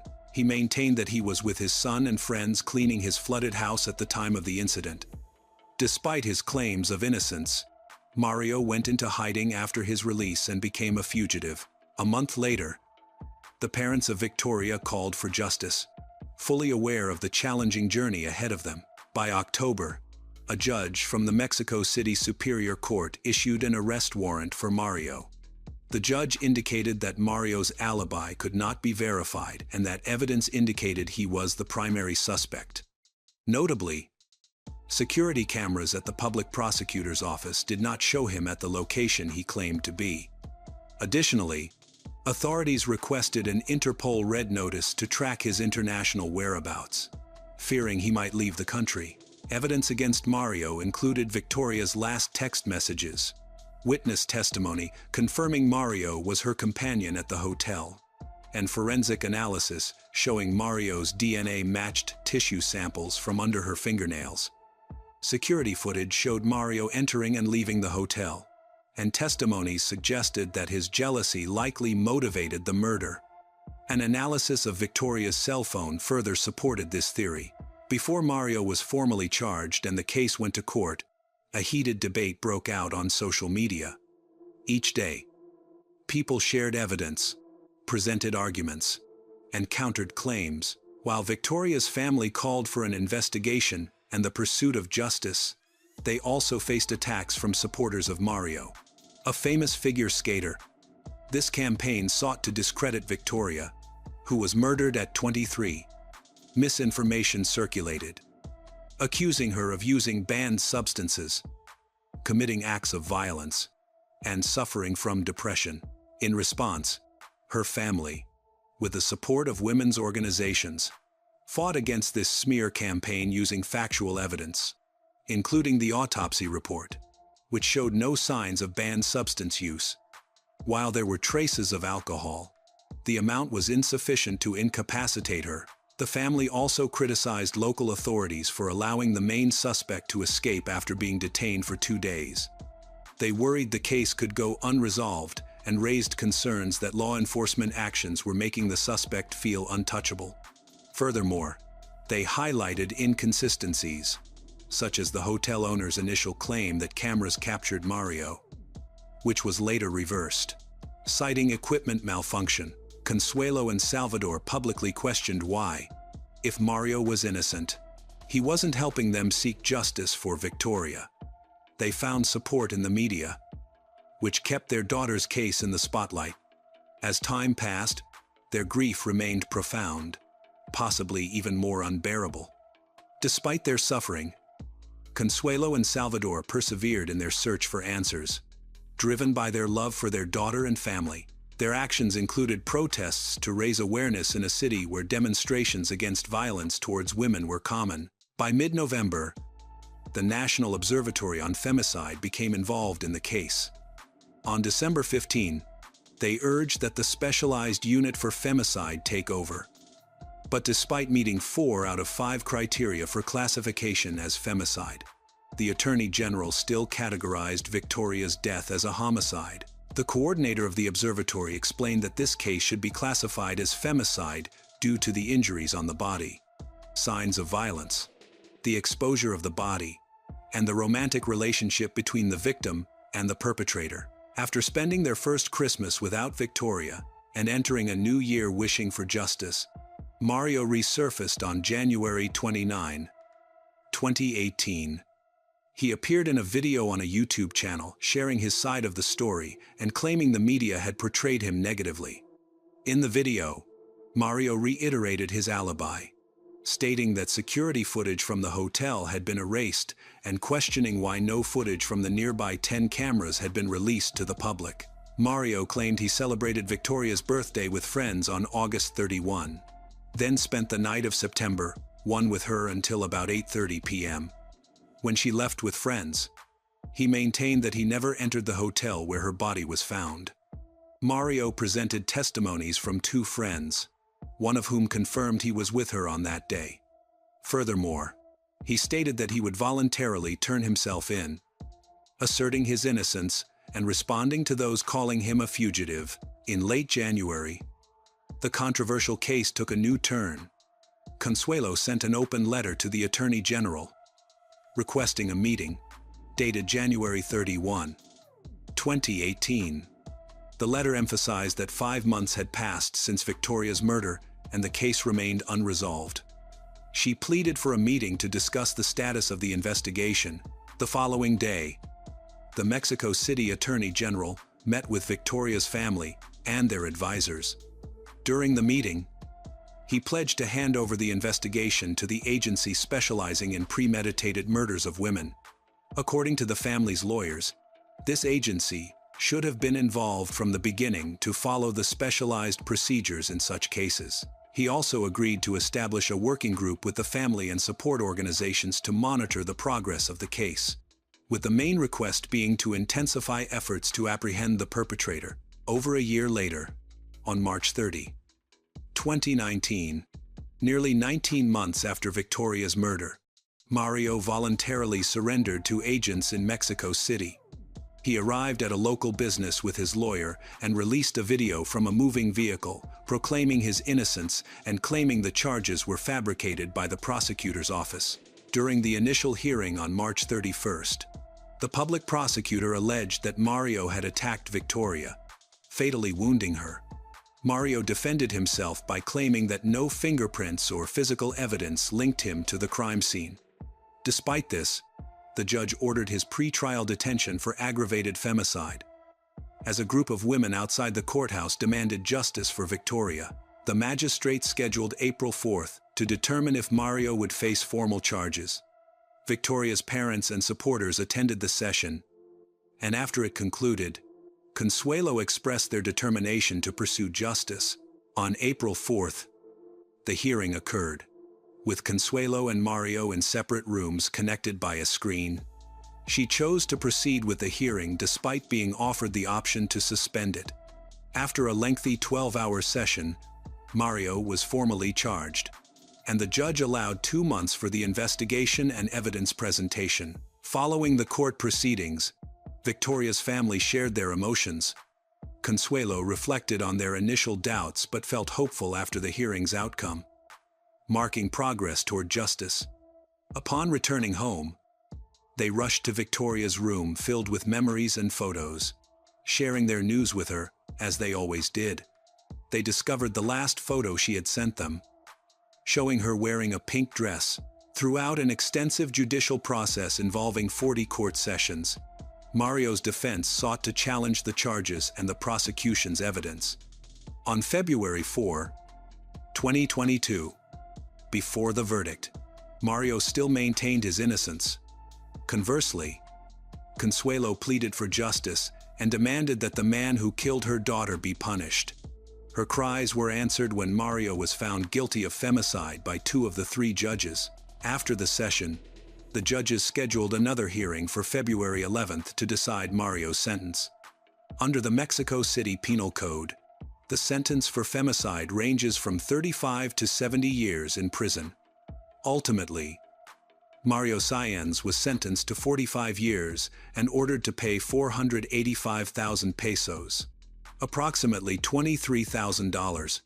In compensation, the reactions of Victoria's and Mario's mothers were shared through the media. Since September 2, 2017, both women have been enduring pain from 2 sides of the same situation. Mario's mother believes her son was wrongly convicted of a crime he didn't commit and is determined to fight for his innocence. She expressed her desire for justice for Victoria, but argued that imprisoning Mario wouldn't serve that purpose. As the real culprit is still unpunished, she announced her intention to appeal the sentence and bring the case to the Inter-American Court. She emphasized that no evidence of Mario being in the hotel room existed, and witnesses stated he wasn't with Victoria that night.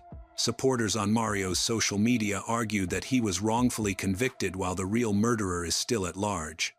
They accused authorities of creating false evidence and shielding those guilty of femicide. A message on Mario's official Twitter account stated that, despite the absence of his DNA at the scene, as well as witness testimony, official documents, and video evidence, Mario was wrongly convicted. His family argued that over 70 pieces of evidence supporting his innocence were ignored. Meanwhile, the justice system carried on undeterred by the public outcry. Mario's defense appealed the ruling. But on December 1, 2022, his 45-year sentence was confirmed. Following Victoria's violent death, her family members began grappling with their individual grief. Consuelo had to handle the situation carefully with her mother, Josefina, to shield her from the harsh truth about her granddaughter's death, as it could worsen her health. Salvador expressed that he missed his daughter daily, particularly at night when he used to drive her home from the bus stop. For her brother, passing by their favorite cinema was particularly painful. The older sister chose to write letters to Victoria, finding it hard to express her sorrow aloud. Today, even after time has passed, and they have pursued justice for Victoria, her memory continues to live on in the hearts of her loved ones, alongside the tragedy that irrevocably altered their lives.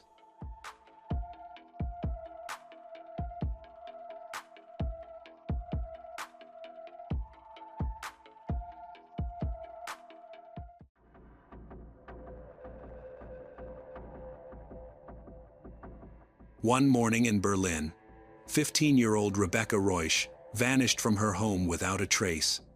No cameras recorded her leaving.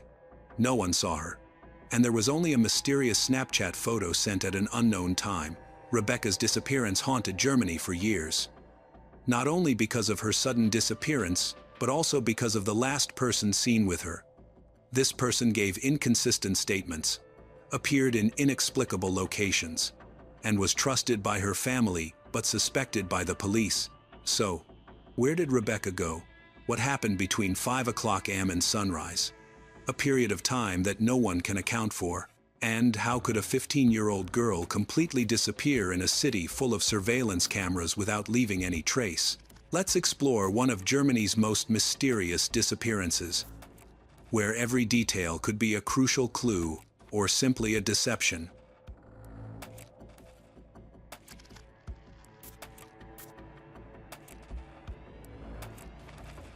Rebecca Reusch was born in Berlin, Germany, on September 21, 2003.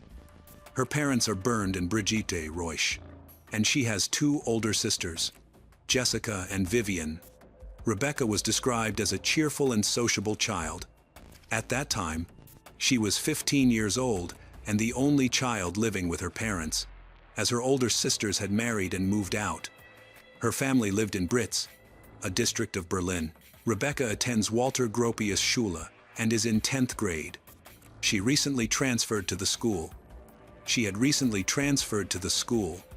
Some schoolmates reported that she seemed somewhat depressed, lacking a clear vision for her future and feeling life was meaningless. Some viewers believe this is typical teenage anxiety. However, others described Rebecca as a cheerful and friendly girl who loved making friends. Like many of her peers, Rebecca used social media extensively and had over 30,000 followers across her platforms. She was very close to her older sister Jessica, who was 27 years old at the time. Jessica lived nearby with her 28-year-old husband, Florian, and their young daughter. Rebecca often stayed at Jessica's house on weekends, playing with her niece, to whom she was very attached. On Sunday, February 17, 2019, Rebecca asked her parents to stay overnight at Jessica's house. Florian was going to an office party that night, so the sisters would be alone.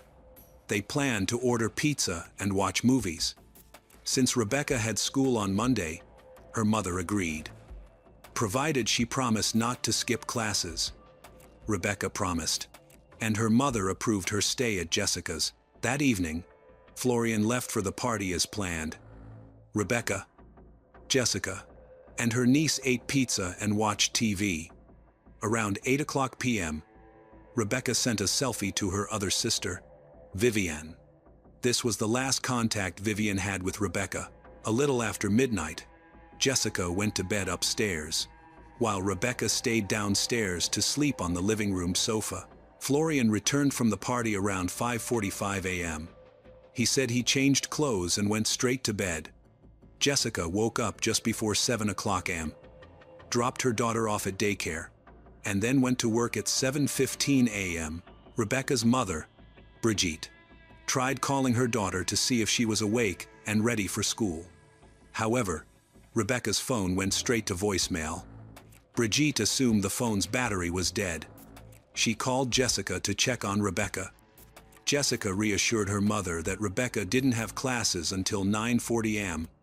Brigitte felt more at ease and said she would call Rebecca back later, between 7 and 7:46 a.m.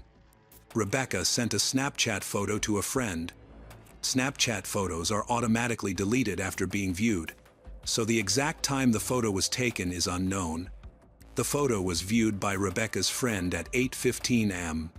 In the photo, Rebecca was in a hallway wearing a BTS sweatshirt with Rap Monster on the back, a pink fleece jacket, ripped jeans, and black and white Vans sneakers. This description was provided by Rebecca's friend since the photo itself had been automatically deleted. At 8:25 a.m., Rebecca's mother, Brigitte, called her again, but the call went to voicemail. Worried, Brigitte decided to call her son-in-law, Florian. Florian was very tired and slightly drunk after a late-night party. He heard his phone ringing but didn't answer because he was exhausted. Brigitte then called Jessica again, telling her that she was trying to reach Florian, but his phone was just ringing. Jessica repeatedly called her husband, Florian, and he eventually answered. Jessica asked him to answer Brigitte's phone call because she wanted to check on Rebecca. A few minutes later, Brigitte called Florian again, and this time he answered. She asked him to check if Rebecca was awake because she didn't want her to miss school. Florian went to the living room to check, but didn't find Rebecca. He told Brigitte that Rebecca was gone. Brigitte felt somewhat relieved, assuming Rebecca had gone to school. Then Brigitte sent a message to Rebecca. The message showed 2 dots, indicating it was delivered but not read. Brigitte concluded that Rebecca's phone was on, but she hadn't responded because it might be charging at school, and she was in class. However, by 9:40 a.m., Rebecca hadn't arrived at school. Her teachers noticed her absence because Rebecca wasn't known for missing school. The teachers contacted her parents to check on her. They assumed Rebecca was safe at home and had simply forgotten to inform the school of her absence. When Bridget spoke with the teachers and learned that her daughter hadn't come to school, she panicked. She quickly contacted Bernd, Rebecca's father, who was at work, and together they went to the police. At the police station, Bernd and Brigitte explained that their daughter would never disappear voluntarily. Despite their pleas, the police informed them that they could only issue a missing person alert and begin the search after 24 hours. Realizing they wouldn't receive immediate help from the police, they decided to conduct their own search first. They first went to Rebecca's school and searched the surrounding area. They spoke to people on the street, asking if anyone had seen their daughter. But no one had, and there was no sign of her. Next, they went to a shopping mall Rebecca frequently visited but found no clues. They called several of Rebecca's friends, hoping one of them knew her whereabouts or was with her, but none of them had any idea where she could be. They also reached out to close family members to inform them of the situation. That same day, Rebecca's family posted about her disappearance on Facebook. The post included a photo of Rebecca, along with identifying details. It wasn't until the next day, February 19th, that the police began the initial search. On the same day, the family created and distributed flyers throughout Berlin. The family was very disappointed with the police. First, for refusing to start the search immediately after Rebecca's disappearance was reported, as every second is crucial in missing person cases. Secondly, the family was upset because despite providing several photos of Rebecca for the authorities, the police chose the worst possible photo, one that wasn't even among those they had sent. The police selected a photo from Rebecca's Instagram, where she was heavily made up and using a filter. The family felt this photo made Rebecca look older, hindering her identification. On February 21st, the German authorities officially declared Rebecca Reusch missing. They released information about her, stating that she was carrying a Vans backpack, a pink jacket, a cell phone, a purple blanket, a camera, and a BTS sweatshirt. Many people following the case believe Rebecca ran away from home because she was carrying too many things. However, it was not unusual for Rebecca to take all these items, like the backpack and camera, wherever she went. It was habitual. Moreover, she had no issues with her family and no apparent reason to run away. The police even investigated the runaway theory but quickly dismissed it due to a lack of evidence. By this time, the German press was providing extensive coverage of the case. On February 23, a special investigation team specializing in serious crimes took over the case. In the following days, authorities conducted extensive searches in Berlin and its surrounding areas. They searched the family's home, the homes of Rebecca's sisters, her school, and other places she frequented. Despite these efforts, they found no trace of Rebecca. Rebecca's brother-in-law, Florian, became the prime suspect. He was arrested on February 28th, interrogated for hours, and released the next day. March 1st, the police theorized that Florian may have come home drunk, assaulted Rebecca, and then disposed of her body. Rebecca's family strongly opposed this theory, arguing that Florian had been married to Jessica for years, had a daughter with her, and was an integral part of the family. Furthermore, Rebecca had stayed at her sister's house many times and had never indicated that Florian had ever behaved inappropriately towards her. The search for Rebecca continued with helicopters and search dogs covering Berlin and nearby regions. Still, no evidence was found. On March 4th, Florian was arrested again. The police stated that this was due to inconsistencies between Florian's testimony and the evidence. Florian had claimed he arrived home around 5:45 a.m., changed clothes, and went to bed. However, his cell phone records showed he used the internet for several hours after returning home, including sending text messages and accessing adult websites. This suggests Florian didn't go to bed immediately as he claimed. This further fueled police suspicions that he was involved in Rebecca's disappearance. They questioned why he would lie about his activities if he had nothing to hide, making him the primary suspect. Another issue is that there were no security cameras in the neighborhood around Jessica's house or the surrounding area recording Rebecca walking toward the school. Given the prevalence of security cameras in Berlin, it seemed unlikely that Rebecca could have walked to the bus stop without being recorded. This suggested that Rebecca never left her sister's house on foot, as she intended, while Florian was in custody for the second time. The search for Rebecca continued, focusing on forests, rivers, and lakes in the Berlin area. Police officers and volunteers participated in the search, but again, no evidence was found because Florian was a suspect and his home was considered a likely crime scene. The police conducted another search of the property, hoping to find traces of blood or other evidence. Police dogs were also used, but all efforts were unsuccessful. On March 6th, Michael Hoffman, the lead detective, appeared on a German TV program, appealing to the public for information about Rebecca's disappearance. He mentioned that they had received information that Florian was spotted driving on the A12 highway on the morning of February 18th, the day Rebecca disappeared, and on the night of February 19th. Michael showed photos of Florian, asking anyone who had seen him acting suspiciously to contact the authorities. Florian's lawyers criticized this action as unnecessary and premature exposure of their client.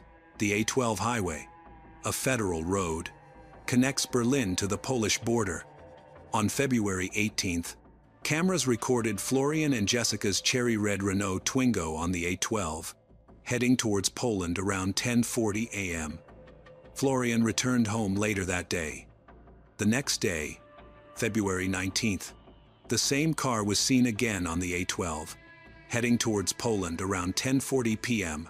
Police confirmed Jessica was at work on February 18th, meaning Florian was driving the car that day, because Rebecca disappeared on the same day.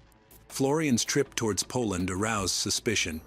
Previously, police theorized Rebecca wasn't seen on camera or by witnesses because she never left Jessica's house. Their theory: Florian waited for Jessica to leave, attacked Rebecca, put her in the Renault Twingo, and drove towards Poland on the A12 to dispose of her body. Authorities stated the drive from Florian's home to Poland would take at least 2 hours. Areas along the A12 were searched, but no trace of Rebecca was found. A forensic examination of the Renault Twingo revealed Rebecca's hair and fibers from her purple blanket. Police considered this further evidence against Florian. However, Rebecca's family defended Florian, stating it was normal to find Rebecca's belongings in Jessica's car, since Rebecca often rode with her sister. Rebecca's father, Bernd, spoke to journalists after Florian's second arrest. He maintained Florian's innocence and claimed to know why Florian went to Poland on February 18th and 19th, but he refused to share the details, calling it a personal matter. A journalist later published an article suggesting Florian's trips to Poland were related to banned substances. Rebecca's family and Florian confirmed this. He admitted to selling banned substances and delivering them to an acquaintance in Poland. On March 22nd, Florian was released again due to insufficient evidence linking him to Rebecca's disappearance. It's unclear if he faced banned substance-related charges. By this point, the case had received significant media coverage across Germany and parts of Europe. Public opinion was divided. Many were confused by Rebecca's family's unwavering support for Florian.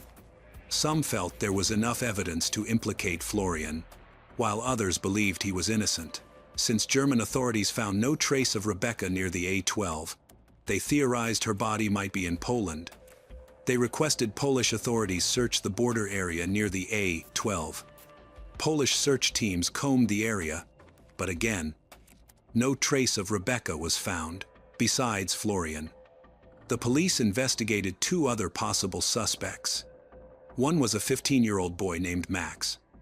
Rebecca's family said she and Max met online and communicated for months. A week before she vanished, they planned to meet. Rebecca asked her parents for permission, but they refused because Max lived in another city. The family suspected she had skipped school to meet him. They also feared Max wasn't a 15-year-old boy but an adult impersonating someone to lure girls. the police investigated Max's location. They discovered he deleted his social media accounts shortly after Rebecca disappeared, which seemed suspicious and made him difficult to find. However, after months of investigation, police determined Max and Rebecca hadn't been in contact for over 6 months. This contradicted the family's claim of regular contact and a planned meeting just before Rebecca's disappearance. Ultimately, the police ruled out Max as a suspect. Another suspect was Lucas, a classmate of Rebecca's. According to Brigitte, Lucas and Rebecca had a major argument at school before she disappeared. Brigitte even spoke to Lucas at the school to try to resolve the issue. Police questioned Lucas but quickly eliminated him as a suspect because there was no evidence linking him to the disappearance. And he was at school with other students when Rebecca vanished. After Rebecca's disappearance, a woman claimed to have seen her at a bus stop. Other reports followed, with some claiming she was seen on a bus or near the city center. The police investigated some of these reports, but none were confirmed. It's unknown if these sightings were real, mistaken, or attention-seeking. As time passed without concrete leads, numerous theories emerged. One suggested Rebecca might have secretly traveled to South Korea to see her favorite BTS idols. While teenagers can be impulsive, it's unlikely a 15-year-old could cross an entire continent undetected. Another theory suggested she was a victim of human trafficking. Many speculated Rebecca skipped school to meet someone she met online. Initially, Max was suspected, but since they hadn't communicated in months, she might have been meeting someone else. However, there's no proof to support these theories. For the police, Florian remains the primary suspect. German authorities believe all collected information points to Florian's involvement in Rebecca's disappearance. In 2020, prosecutors requested Google to recover data from Rebecca's and Florian's mobile phones stored on Google servers in Dublin, Ireland. The data was delivered in early 2021, but nothing of relevance was found. In April 2023, police returned to Florian's home for further investigation. They conducted audio tests and searched for items that could have been used to induce suffocation, but found no further evidence. Rebecca Reusch's disappearance received extensive media coverage in Germany and led to much speculation. It has been called one of Germany's most puzzling criminal cases. Missing persons expert Peter Jaman stated it was the most publicized case in Germany. With only the Madeleine McCann case receiving more attention, Rebecca's family remains deeply distressed and does not know her fate. In an interview, they stated their belief that their daughter is still alive and expressed their hope of finding her. The case remains one of the most intriguing in Germany, leaving many unanswered questions.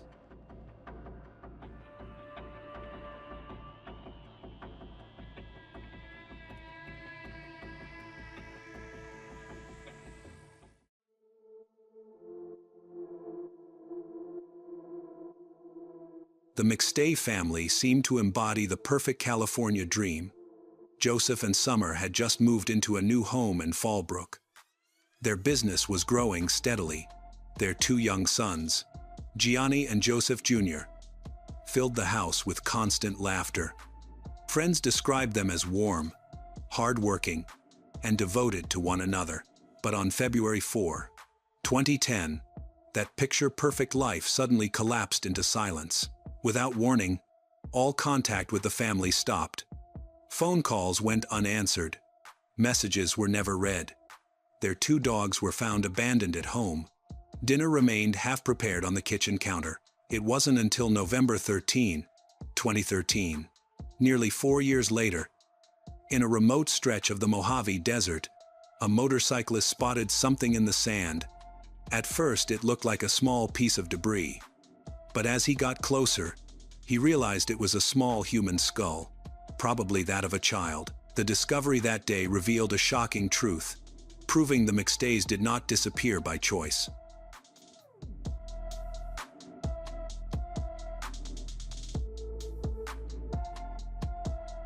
November 13, 2013.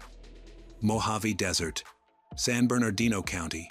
A motorcyclist traveling through a remote stretch of desert noticed something strange in the sand. A fragment of bone. When he approached, he realized it was part of a human skull, likely belonging to a child or young person. Shocked, he immediately contacted the San Bernardino County Sheriff's Office. Deputies secured the landscape and quickly saw what appeared to be the outlines of two shallow graves, barely covered by wind-blown sand. A major crimes team and forensic anthropologists were called to assist. The size of the operation and the specialized excavation tools showed that this wasn't an isolated discovery. During the careful recovery process, forensic specialists uncovered the remains of 4 individuals. Based on bone size and placement, investigators determined that the graves held 2 adults and 2 young children. Inside one of the graves, next to the remains, they located a heavy sledgehammer, a discovery that immediately ruled out any theory of an accident. The remains have been prepared for transport to the laboratory. Investigators feared the remains belonged to a family that had vanished suddenly, the McStay family, and that the long-held theory that they had voluntarily fled to Mexico turned out to be a disastrous miscalculation, a mistake that buried the truth for 4 years.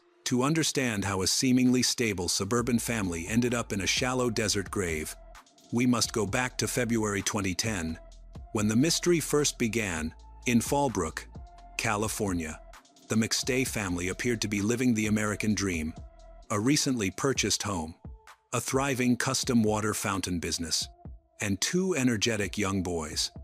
But on February 4, 2010, all contact with them abruptly stopped. Joseph's father, Patrick McStay, grew concerned when he was unable to reach his son, a rare occurrence, as they usually spoke every day. After several days with no response, Patrick urged his other son, Michael, to drive to Joseph's home and check on the family. At first, Michael assumed there was no cause for alarm. He thought Joseph and Summer were simply busy settling into their new home. But once he arrived at the property, his concern grew. The family's white Isuzu Trooper was not in the driveway, yet the McStays' 2 dogs were still on the property. Both animals appeared neglected, their water bowls bone dry. Michael walked around the house and found every door locked. To get inside, he had to crawl through an open window. Inside, it looked as though time had stopped suddenly. On the kitchen counter sat a bowl of raw food already growing mold. Groceries for dinner lay untouched near the stove. A cup of popcorn sat on the couch in the living room. Toys were scattered across the floor, as if Gianni, age 4, and Joseph Jr., age 3, had suddenly abandoned their play. Despite the eerie scene and the abandoned pets, Michael initially thought the family might have left town unexpectedly, but the total lack of communication led him to call the sheriff's department. Officers searched the home thoroughly. There were no signs of forced entry, no struggle, no blood, and no sign that anyone had packed to leave. It appeared the family had simply walked away, mid-routine, and vanished. A missing person investigation began. On February 8, 2010, the search moved nearly 70 miles south to San Ysidro. At the U.S. Mexico border, the McStays' white Isuzu Trooper was found parked only a few hundred yards from the pedestrian crossing into Tijuana. The SUV was locked and showed no signs of break-in or violence. Investigators quickly obtained surveillance footage from the pedestrian gate.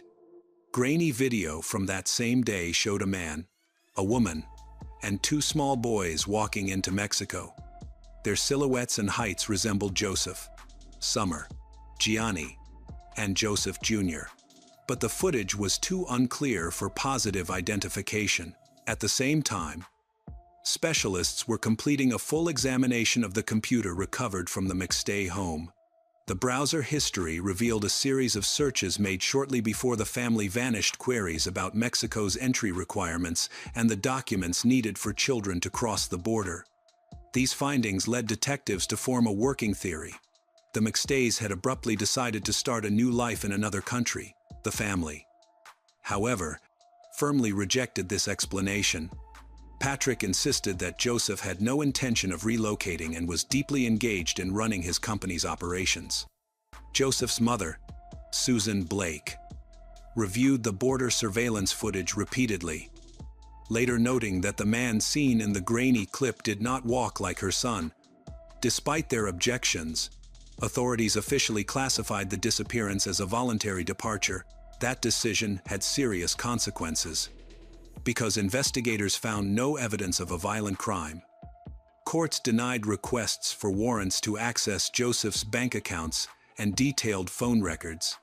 The family's financial records remained sealed, and due to a lack of legal authority to conduct a more thorough investigation, the inquiry has stalled. To fully grasp the tragedy that unfolded, investigators later reconstructed the family's final days before February 4, 2010. 40-year-old Joseph McStay was the primary breadwinner and owner of Earth-Inspired Products, a thriving company that designed and sold decorative fountains. The success of his business allowed him to move his family from Los Angeles County into a newly purchased home in Fallbrook. Meanwhile, Summer McStay, then 43, focused on raising their 2 young sons and settling into the new home.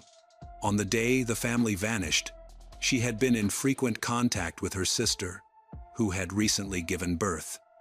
Their messages revolved around everyday topics: household tasks, decor for the boys' rooms, and family plans. Digital records showed nothing unusual in her behavior. She was engaged in a normal daily routine. Joseph followed his usual schedule as well.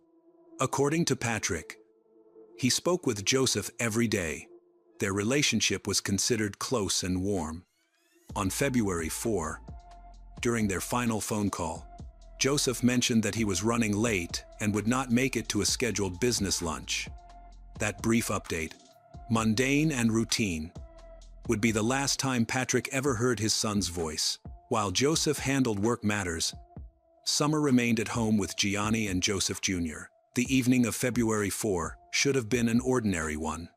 But sometime after mid-afternoon, all outgoing activity from both Joseph's and Summer's phones stopped entirely and never resumed. There was no evidence of conflict, financial strain, or personal issues that could explain an impulsive decision to leave the country.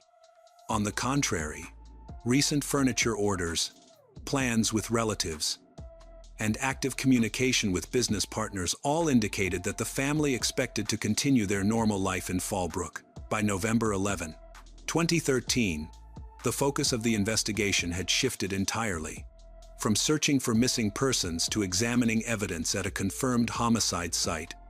The San Bernardino County Sheriff's Office brought in forensic experts to analyze the 2 shallow graves discovered in the Mojave Desert. Because of the advanced decomposition, visual identification was impossible. Forensic specialists relied on dental records, which confirmed the heartbreaking truth: the remains belonged to Joseph McStay, Summer McStay, 4-year-old Gianni, and 3-year-old Joseph Jr. Autopsies revealed that all 4 victims had died from severe blunt force trauma to the head. The injuries were consistent with strikes delivered by a heavy tool, the same 3-pound sledgehammer found inside one of the graves. Forensic analysis showed deep fractures and distinct impressions matching the hammer's striking surface, proving that the blows were intentional and delivered with significant force. The medical examiner also documented additional signs of violent assault prior to death. The youngest child, 3-year-old Joseph Jr., suffered multiple skull fractures, evidence of the brutality inflicted on the family. During the examination of 40-year-old Joseph McStay's remains, forensic analysts discovered an electrical cord tightly wrapped around the cervical vertebrae. Investigators stated that this indicated the victims had likely been restrained or physically coerced before being murdered. Anthropological findings confirmed that the burial had occurred long before the discovery. The condition of the bone tissue was consistent with roughly 3 years in the soil. The shallow depth of the graves, each only a few inches deep, pointed to a clear intent by the perpetrator to dispose of the bodies as quickly as possible. Once the cause of death was officially classified as homicide involving a sledgehammer, Detectives shifted their focus to identifying the owner of that tool and examining everyone who had interacted with Joseph on the day he disappeared. Investigators began reviewing Joseph McStay's business circle within the first weeks after the family vanished. Surveillance footage from a neighbor's outdoor security camera confirmed that Charles Chase Merritt was the last known person to meet with Joseph. Their lunch at a restaurant on February 4 marked Joseph's final confirmed activity. At that time, Merritt appeared openly cooperative. He spoke freely with the media and voluntarily visited the sheriff's office for informal conversations. Merritt repeatedly described Joseph as his best friend. But even then, in 2010, detectives picked up on a subtle but troubling detail in his phrasing. He consistently spoke of Joseph in the past tense. However, because there was no evidence of wrongdoing and no body was found, investigators noted the anomaly but had no legal basis to detain him. That changed with the discovery of the remains in November 2013. Immediately afterward, Charles Chase Merritt was brought in for formal questioning as a suspect. When detectives confronted him with his past tense statements from 2010, Merritt could not offer a clear explanation. He insisted he had simply been careless with his wording and had not realized how it sounded. During the 2013 interrogation, Merritt repeated his version of events from February 4. He claimed that during their lunch, Joseph handed him several handwritten checks to fund ongoing projects for their fountain business. He also asserted that the two spoke twice more by phone later that day. Those statements became the basis for the next phase of the investigation. Detectives submitted the checks and phone records for forensic analysis, intent on verifying every detail of Merritt's story. While Merritt was publicly speaking about his best friend, FBI financial analysts gained access to the banking records of Earth-inspired products, Joseph's company. Their preliminary review revealed significant discrepancies tied to the checks Merritt claimed were given to him on February 4. Digital timestamps showed that despite being dated February 4, the checks were actually created and processed days later, at a time when all communication from the McStay family had already ceased. Investigators determined that, in the period immediately following the disappearance, more than $21,000 had been withdrawn from the company's accounts. The funds were accessed through a sequence of checks bearing forged signatures. Handwriting specialists later confirmed that the forgeries had been executed by Merritt. A deeper review into Joseph's business partner also revealed that Merritt had a serious gambling addiction. Casino surveillance confirmed that in the days right after the McStays vanished, Merritt had been gambling heavily, spending large sums taken from the business. One of the most damaging pieces of evidence came from a bank report filed by the bank's customer service team. Several days after the McStay family disappeared, a man called the bank identifying himself as Joseph McStay, demanding that the account be closed and all transaction history erased. The request was denied when the caller failed to provide the correct password.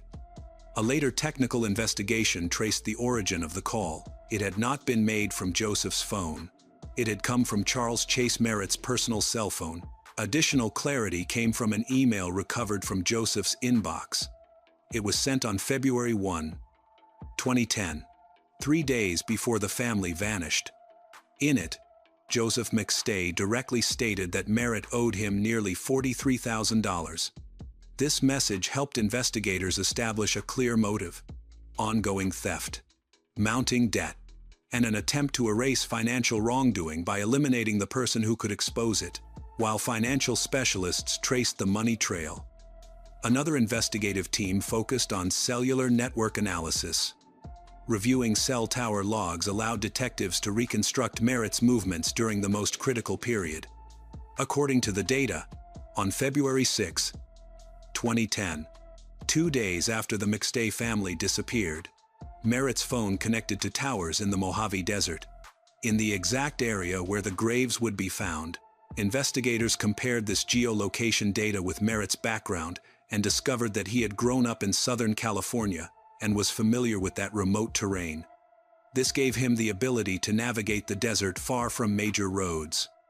Even more suspicious was the fact that his phone stopped transmitting for several hours that same day before reconnecting in a residential area. Prosecutors argued that this period of digital silence aligned with the time needed to dispose of evidence and prepare the shallow burial sites. A major breakthrough came from genetic testing conducted on the McStay family's Isuzu Trooper, which had been abandoned near the U.S. Mexico border.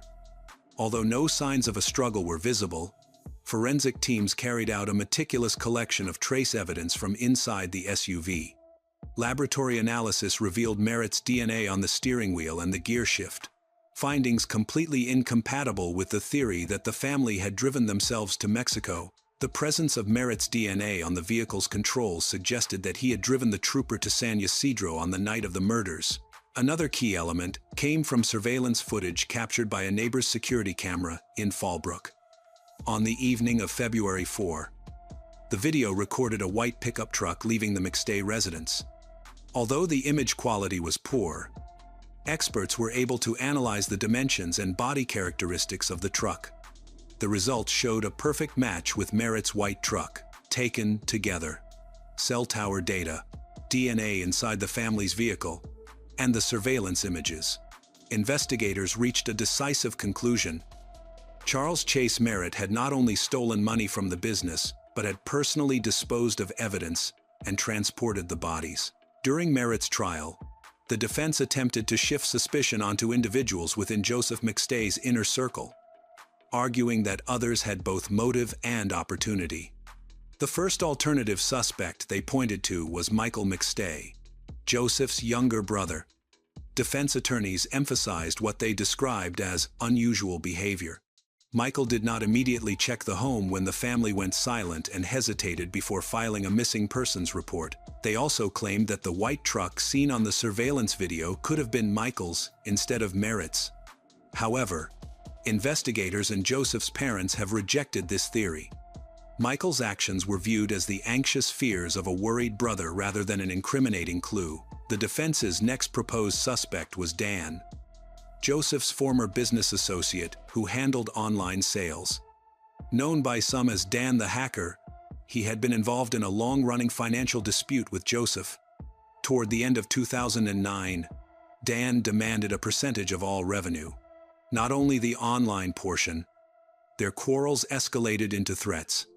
The dispute temporarily ended only after Joseph gave him his BMW and made additional cash payments. Years later, Dan's ex-girlfriend, Tracy, claimed he had confessed to killing the McStays, but investigators found she had a long history of substance abuse and unresolved personal issues with him. Moreover, Dan had a solid alibi. At the time the family disappeared, he was on vacation in Hawaii. Witness statements and social media photos confirmed his location. Detectives also examined Joseph McStay's personal history. Before marrying Summer, Joseph had been married once before and shared a son named Jonah with his first wife. At the time of the McStay family's disappearance, Joseph's ex-wife was involved with a new partner, and tensions between Joseph and this man were frequent. Most disputes centered around parenting responsibilities and decisions that affected Jonah. Because of these conflicts, investigators briefly considered whether a personal grudge might have escalated into violence. Merritt's defense team attempted to exploit this angle during trial, suggesting that the partner of Joseph's former spouse could have harbored a motive for revenge. However, after thoroughly reviewing his alibi and reconstructing his movements on the day the family vanished, detectives eliminated him as a suspect. No evidence, physical, digital, or circumstantial, linked the man to the crime. With all alternative theories ruled out, prosecutors pieced together a detailed reconstruction of the family's final hours. On the afternoon of February 4, 2010, Joseph met Merritt for lunch. This meeting became a turning point. Joseph confronted Merritt about unauthorized withdrawals and missing funds from their fountain business. Just days earlier, on February 1, Joseph had emailed Merritt demanding repayment of nearly $43,000. Merritt, who had a history of theft and fraud convictions, now faced the possibility that Joseph might report him. risking a lengthy prison sentence. Investigators believe, later that evening, Merritt drove to the McStay home. Armed with a 3-pound sledgehammer, Joseph was the first victim. Merritt then turned on Summer and the couple's 2 young sons, Gianni and Joseph Jr. Forensic analysis showed that the killer had not relied solely on the hammer. An electrical cord found wrapped around Joseph's neck suggested that he had also been restrained or strangled during the attack, to mislead detectives and fabricate a narrative of voluntary disappearance. Merritt used Summer's home computer to search for Mexican border entry rules, travel requirements for children, digital breadcrumbs that would later be misconstrued as evidence of a planned relocation. Over the next 2 days, he worked to cover his tracks. Merritt accessed the company's bank accounts and issued a series of checks to himself, manually backdating them to make it appear as if they were written before the family disappeared. On February 6, cell phone billing records placed Merritt in the Mojave Desert. Prosecutors argued that he loaded the family's bodies into his pickup truck and drove them to the remote desert location. There, he dug 2 shallow graves and buried all 4 victims along with the sledgehammer used in the murders. Afterwards, Merritt drove the family's white Isuzu Trooper to San Isidro near the U.S. Mexico border, locking it in a parking lot where he knew cameras would capture it. He hoped the footage would support the staged narrative that the McStays had crossed into Mexico, but haste betrayed him. Merritt left his DNA on the SUV's steering wheel and gearshift, evidence that would later dismantle his entire alibi. After leaving the car, he returned to his daily routine, continuing to chat with the McStay family members and appearing to be a concerned, helpful friend. The long-delayed trial finally began on January 7, 2019, almost 9 years after the murders. During the pre-trial phase, Merritt cycled through 5 different attorneys and even attempted to represent himself at one point. Prosecutors built their case around key pillars: financial fraud, cellular location data, and biological traces found in the abandoned vehicle, and surveillance camera. Merritt's attorneys attacked the reliability of the evidence, arguing that the grainy footage from the neighbor's surveillance camera could not definitively identify Merritt's pickup truck. In an attempt to establish an alibi, the defense called Merritt's former girlfriend, who testified that he was with her on the night of February 5. Merritt's sister, Vanita, also took the stand, suggesting that Merritt might have been in the Mojave Desert because he was visiting her. Prosecutors undermined her claim by presenting a recording of a 2013 interview in which Vanita clearly stated that her brother had not visited her at all during the previous 5 years. Susan Blake, Joseph's mother, called Merritt a coward and a cold-blooded criminal. Patrick McStay reminded the court that Joseph had helped Merritt financially and legally in 2009 when Merritt faced serious legal troubles. Joseph's eldest son, Jonah, who was 12 when his father disappeared, read a moving statement describing how the murders had shaped the course of his life. In response, Charles Chase Merritt addressed the court directly, delivering his statement through tears. He insisted he was innocent and claimed that he had loved the McStay family. Merritt vowed that, before God, he would one day prove that everyone was wrong. But the jury did not weigh his emotion. They weighed the evidence. After only a short period of deliberation, the jury returned with its decision. Charles Chase Merritt was found guilty on 4 counts of first-degree murder. On January 21, 2020, a judge of the San Bernardino County Superior Court formally announced the final sentence.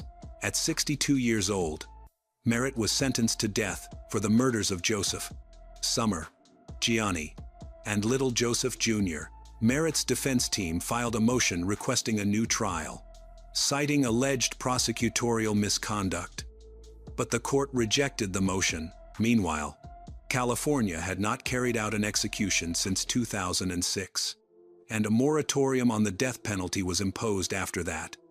Under this system, Merritt was transferred to death row but is expected to spend the remainder of his life there, with no execution date in sight. Despite the irrefutable evidence presented in court, Merritt continued to deny responsibility, repeatedly asserting that he intended to prove his innocence in the future. By the time the sentence was handed down, the McStay family's material possessions had long ceased to be theirs. In June 2011, Joseph's decorative fountain business was sold for over $100,000. The Fallbrook home, where all phone activity from Joseph and Summer abruptly stopped on February 4, 2010, has since changed ownership multiple times. Today, little remains to physically mark the place where the family spent their final evening. The only tangible reminder left from this tragedy is a 3-pound sledgehammer preserved in an evidence vault. The very tool that brought a peaceful family's life to a brutal end and ultimately revealed the truth, buried beneath the sands of the Mojave Desert.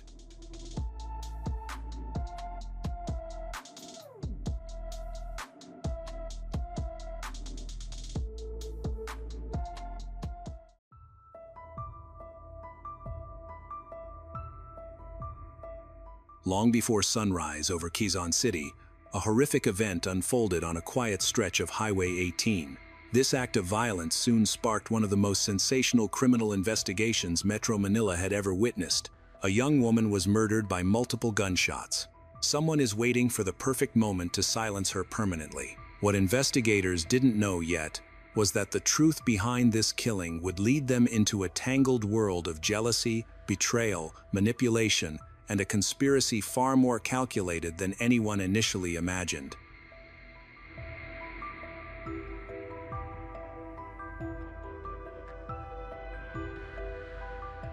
In the early hours of November 7, 2012, commuters traveling along 18th Avenue in Quezon City discovered the body of a young woman lying near the side of the road. She was barefoot, had no bag or personal items with her, and was dressed only in a white top, blue leggings.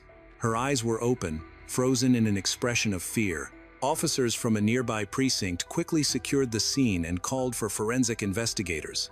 A preliminary assessment showed that the death was clearly not accidental.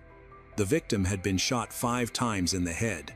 Her body displayed multiple signs of violence, including bruises, abrasions, and dark marks across different areas. Severe trauma around her pelvic region led investigators to suspect possible abuse, though confirmation would come later from medical examination. She carried nothing: no phone, no keys, no ID. The only object found in her hand was a small McDonald's paper bag, and nearby, detectives recovered a discarded receipt from the same branch. As investigators worked to identify her, residents began sharing what they had heard earlier that morning. Several reported hearing gunshots at around 5 o'clock a.m. Others recalled seeing a dark-colored SUV speeding away. One witness said the shots seemed to come from inside the vehicle and were directed towards someone who had already fallen to the ground. 2 more witnesses remembered part of the SUV's license plate number, a crucial detail in the early phase of the investigation. Crime scene personnel delayed moving the body while collecting as much evidence as possible, but the area quickly filled with bystanders, police officers, media crews, and people recording on their phones. Investigators faced a long list of unanswered questions. Who was she? Why had she been brought there? Who carried out such a brutal killing? With few immediate answers, detectives focused on 2 promising leads: the fast food receipt and the eyewitness accounts. The previous night, November 6, 20-year-old Julie Ann Jaja Rodelas left her home in Las Piñas. She lived with her mother and siblings, and staying out late was not unusual for her. Julie often traveled for modeling gigs or social activities. That evening, she told her mother and younger brothers not to wait up because she expected to return late. She planned to meet her close friend Althea Altamirano. Although they had recently argued, Althea reached out in what seemed like a gesture to repair their friendship, telling Julie she wanted to introduce her to a potential modeling client. The offer sounded promising, and Julie agreed to meet. She dressed carefully, choosing a white top, blue leggings, and light makeup before leaving. At around 6 o'clock p.m., she said goodbye to her family and left for SM Mall of Asia in Pasay, where she met Althea. The night began normally. They watched a movie, talked, walked around the mall. Nothing appeared out of place. Later, they took a taxi to the World Trade Center, where Althea said the client meeting would happen. As they walked along Diosdado Macapagal Boulevard at around 10:30 p.m., a dark SUV suddenly pulled up beside them. Two men jumped out, grabbed Julie, and forced her into the vehicle. The abduction was swift and violent.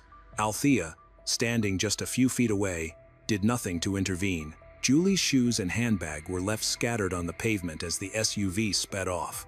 Althea remained at the scene, holding Julie's belongings and crying loudly, drawing the attention of patrolling police officers. The officers approached her and brought her to the nearest precinct, where she gave a fragmented statement. She told them she did not know the men who took Julie, that everything happened too fast, and that all she remembered was a large black SUV. She also said the abductors showed no interest in her. At around 12:40 am. After completing her statement, Althea texted her boyfriend and asked him to pick her up. He arrived with his father. They drove her home. She did not request medical attention and did not return to the police station. By the following day, she stopped answering calls from investigators. Once Julie was officially reported missing, her family immediately began searching for her. By that time, however, Althea Altamirano had started avoiding law enforcement. Her relatives later claimed she was afraid for her safety, but detectives quickly noted several inconsistencies in her account. She never mentioned that she had secretly planned to meet Julie that night, nor did she disclose the supposed modeling opportunity she had used to lure Julie out. During the early phase of the investigation, nothing in Althea's statement revealed a motive. It was only after new information emerged that investigators began piecing together what may have really unfolded that night. Julianne Jaja Rodelas was born on July 14, 1992, and raised in Las Piñas, a southern district of Manila, in a modest but loving home. She was one of 6 children. Her mother, Luz, supported the family by cooking and selling food. Julie's father played no role in their lives. His identity and whereabouts remained unknown. Despite financial hardships, Julie grew up grounded, responsible, and mature beyond her years. She studied hotel and restaurant management at Arellano University, driven by clear goals for her future. But tuition was expensive, forcing Julie to pause her studies several times to earn money. Modeling wasn't a pursuit of fame. It was a practical, reliable way to support her education and household. Through a personal connection, she entered the modeling industry, soon secured commercial projects, including appearances on ABS-CBN.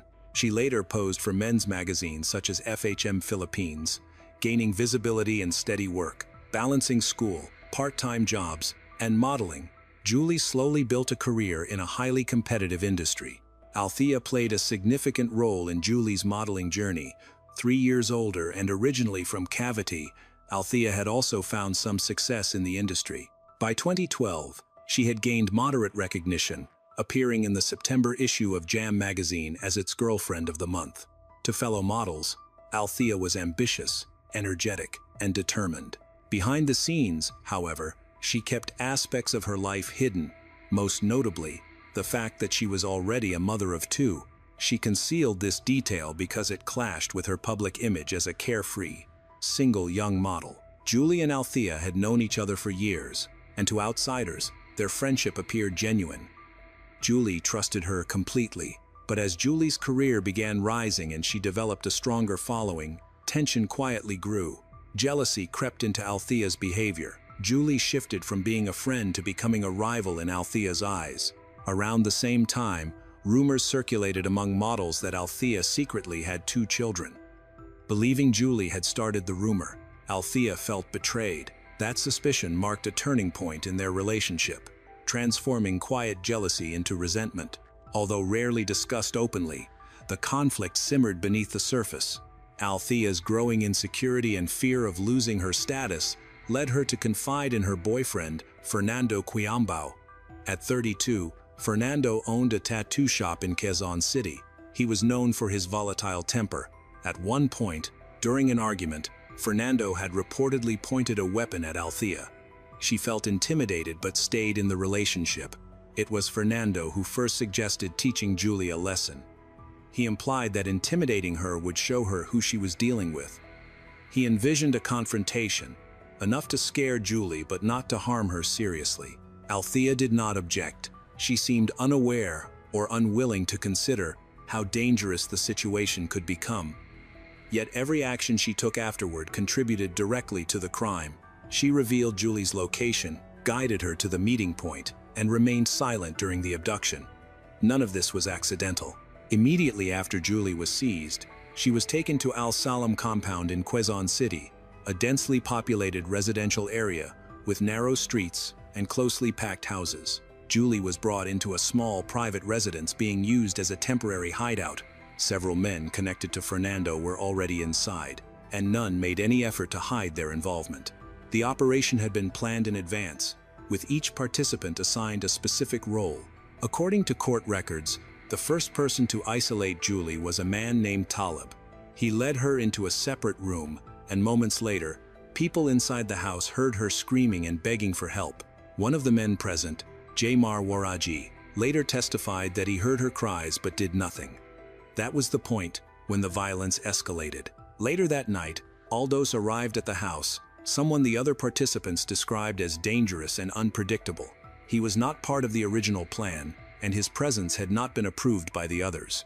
At that time, the house was occupied by Jaymar, Jalen, Bob, Talib, and several others. Aldos arrived armed with a .45 caliber handgun. He quickly assessed the situation, ignored any objections, and declared his intent to assault Julie. No one present attempted to stop him. His arrival drastically escalated the situation. His actions made it clear that he had no intention of letting Julie leave the house alive. When Fernando returned from a brief trip to McDonald's, the men told him that Aldos and Talib had already assaulted Julie. By then, she was in shock, barely responsive, unable to speak clearly, and trembling. Fernando arrived with a burger he'd bought. He gave the burger to Jaymar Waraji, who knocked on Julie's cell door and gave her the food, saying he did so to let Aldos know Fernando was there. Moments later, Aldos approached Julie and told her she was going to be taken home. Exhausted and terrified, she thanked him, unaware this was a lie. Jaymar Waraji then went home and inquired about the situation from others. He was told that Aldos was the first to shoot the victim, and Talib shot after him. He would later become a key witness in the case. By then, the group had already decided where they would dispose of her body. In the early morning hours, around 5 a.m., Julie's body was placed inside a Mitsubishi Montero and driven away. The SUV made a brief stop in Cubao, where the door was opened and her body was dragged out and left in a roadside ditch. Shortly afterward, authorities confirmed her identity. By that time, Julie's family had already been searching for her. When news spread that a young woman had been found dead that morning, her mother and brother went straight to the morgue. The clothes matched what Julie had worn when she left home. Her mother confirmed the worst. The victim was her daughter. The family was devastated. Julie had never disappeared before, and she always contacted them, even if she stayed out for the night. This time, there had been only silence. Her family attempted to reach Althea, but she did not answer. Police quickly began connecting Julie's last known location to Althea and Fernando. The day after Julie's body was found, investigators from the Criminal Investigation and Detection Unit began processing the most crucial piece of early evidence, the McDonald's receipt found in Julie's hand. Using the timestamp to reconstruct the timeline, detectives obtained surveillance footage from the McDonald's on UN Avenue. The recordings clearly showed a tattooed man of average height placing the takeout order at around 2 a.m.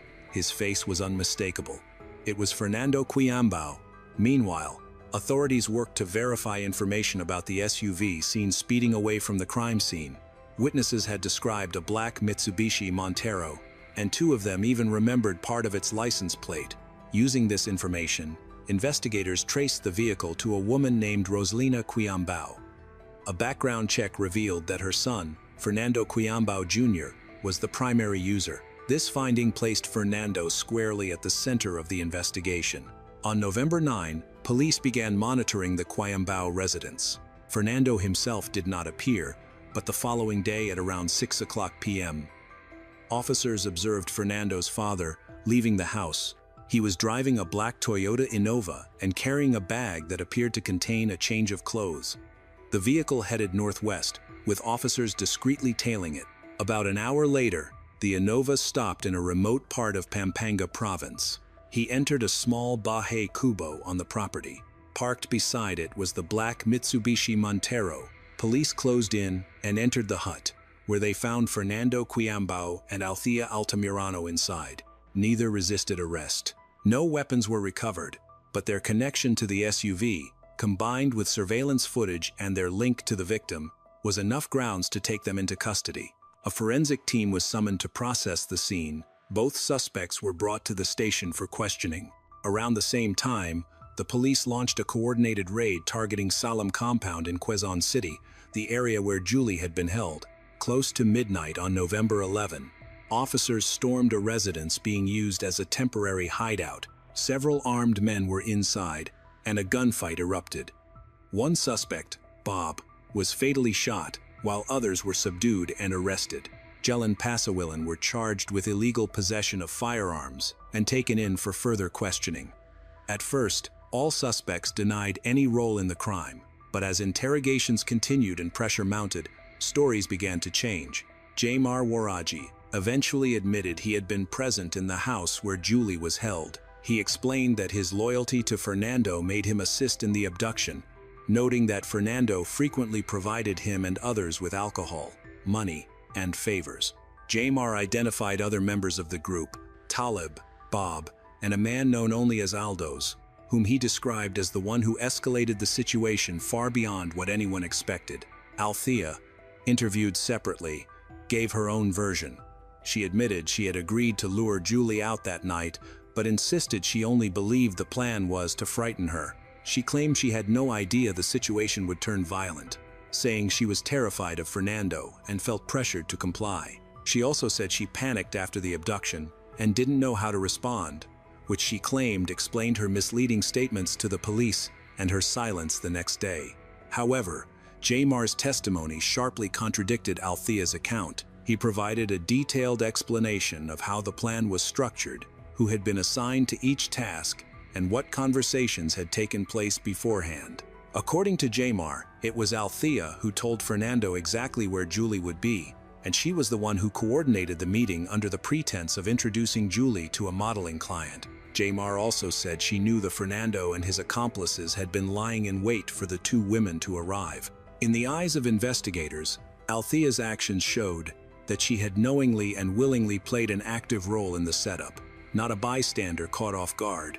As she later tried to claim, shortly afterward, several suspects were taken into custody. Aldos and Efren Talib immediately went into hiding. Police did not catch them early in the investigation, so both men were declared fugitives, and nationwide alerts were issued for their arrest. With help from Jamar, authorities produced composite sketches and shared them with the public. Despite these efforts, both Aldos and Talib remained at large, not only throughout 2012 but for many years afterward, successfully avoiding arrest and prosecution. In January 2013, Jelen Pasawilan was granted bail while still facing charges for illegal possession of firearms. Investigators lacked sufficient evidence directly linking him to the fatal assault or any active physical aggression during the abduction. Only a few months later, on June 15, 2013, a violent incident occurred at Abdi Bey's home in Quezon City. While he was having a meal with his family, an unidentified gunman entered the property and shot him dead at close range. Neighbors later claimed the shooter was someone known in the area and allegedly familiar to authorities, but no arrest followed. Abdibi's wife refused to cooperate with investigators and signed a waiver that formally blocked any police inquiry. Because of this, the case was closed without charges, and the perpetrator was never brought to justice. For investigators, Abdibi's death, who was assigned to guard the gate on the night of the incident, represented the loss of a potential witness. Although he repeatedly denied involvement, his exact role in the abduction's planning was never fully clarified, and with his family unwilling to file a complaint or allow an investigation, the authorities were legally prevented from pursuing the matter further. The public reacted critically, especially since the shooter's identity was allegedly known. Still, Philippine law required a complainant, and without one, police could not proceed. By mid-2013, most of the individuals involved were either detained or officially wanted. Althea Altamirano, however, continued to deny all responsibility, insisting she had never met Aldos or Talib and had no part in any plan involving violence. Yet witness statements, digital records, and the reconstructed timeline consistently contradicted her claims. Nearly 12 years passed between Julie's murder in 2012 and the first meaningful court proceedings. For much of that period, the case stalled due to missing suspects, delayed warrants, and procedural complications. It was not until 2024 that the trial for the central defendants Fernando Quiyambao Jr. and Althea Altamirano was scheduled. The initial hearing on July 12, 2024, was postponed 3 times. Although official explanations were not publicly detailed, the Rodales family believed the repeated rescheduling benefited the accused more than the victim. The trial finally opened in September and continued for several months. The court examined witness testimony, text messages exchanged among participants, case files, surveillance footage from McDonald's, and forensic evidence. Notably, the handgun used to kill Julie was never recovered. 2 key suspects, Talib and Aldos, remained fugitives throughout the proceedings. At the conclusion of the trial, the court found Fernando Quiyambao Jr. guilty of kidnapping, conspiracy, and participating in aggravated violence. He was sentenced to life imprisonment, with eligibility for parole between 22 and 40 years, and ordered to pay 500,000 pesos in damages to Julie's family. Althea Altamirano's verdict differed noticeably. The court held that she had knowingly participated in the kidnapping, but prosecutors failed to prove she had prior knowledge of any plan to kill Julie or to inflict physical violence. There was no direct evidence placing her inside the house during the assault, nor any proof she interacted with Aldos or Talib.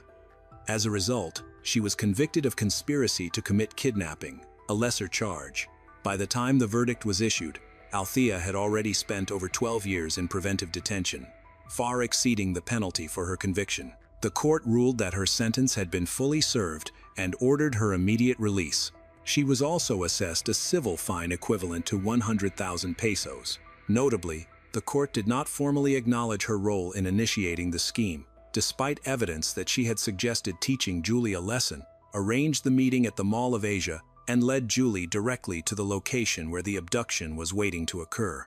The decision provoked a strong emotional reaction from Julie's family. Her mother, Luz, along with several siblings, attended the sentencing hearing. One of her brothers, Alvin, publicly stated that forgiveness was impossible. After the verdict, the family filed an appeal with the Supreme Court, asking for a reassessment of Althea Altamirano's role. In their view, she was not a passive participant but a central figure. She sparked the conflict, brought Fernando into the situation, and acted with motives that were deeply personal. Beyond the legal arguments, the case brought forward unresolved ethical questions. Althea's true motive was never fully established. Prosecutors outlined 2 primary theories. The first pointed to professional jealousy, common in the competitive modeling industry, where leaked personal information can severely damage reputations, especially for women whose careers depend heavily on image. The second theory centered on resentment and revenge. Julie's career had risen quickly, securing more high-profile shoots and growing public attention. This shift created tension between them. Althea, once the more experienced model, began to feel overshadowed, and their dynamic changed. Based on their message exchanges, she seemed to view Julie less as a friend and more as a rival. That perceived loss of status may have felt humiliating and triggered her escalating behavior. The conclusion of the trial did not bring the case to a true close. 2 key individuals involved in the crime remain fugitives, and Julie's family continues to call for a full review. Her mother has vowed to keep fighting, describing Althea's release as an insult to her daughter's memory. While the question of guilt has been legally resolved, the deeper question, whether justice will ever be fully served, remains unanswered.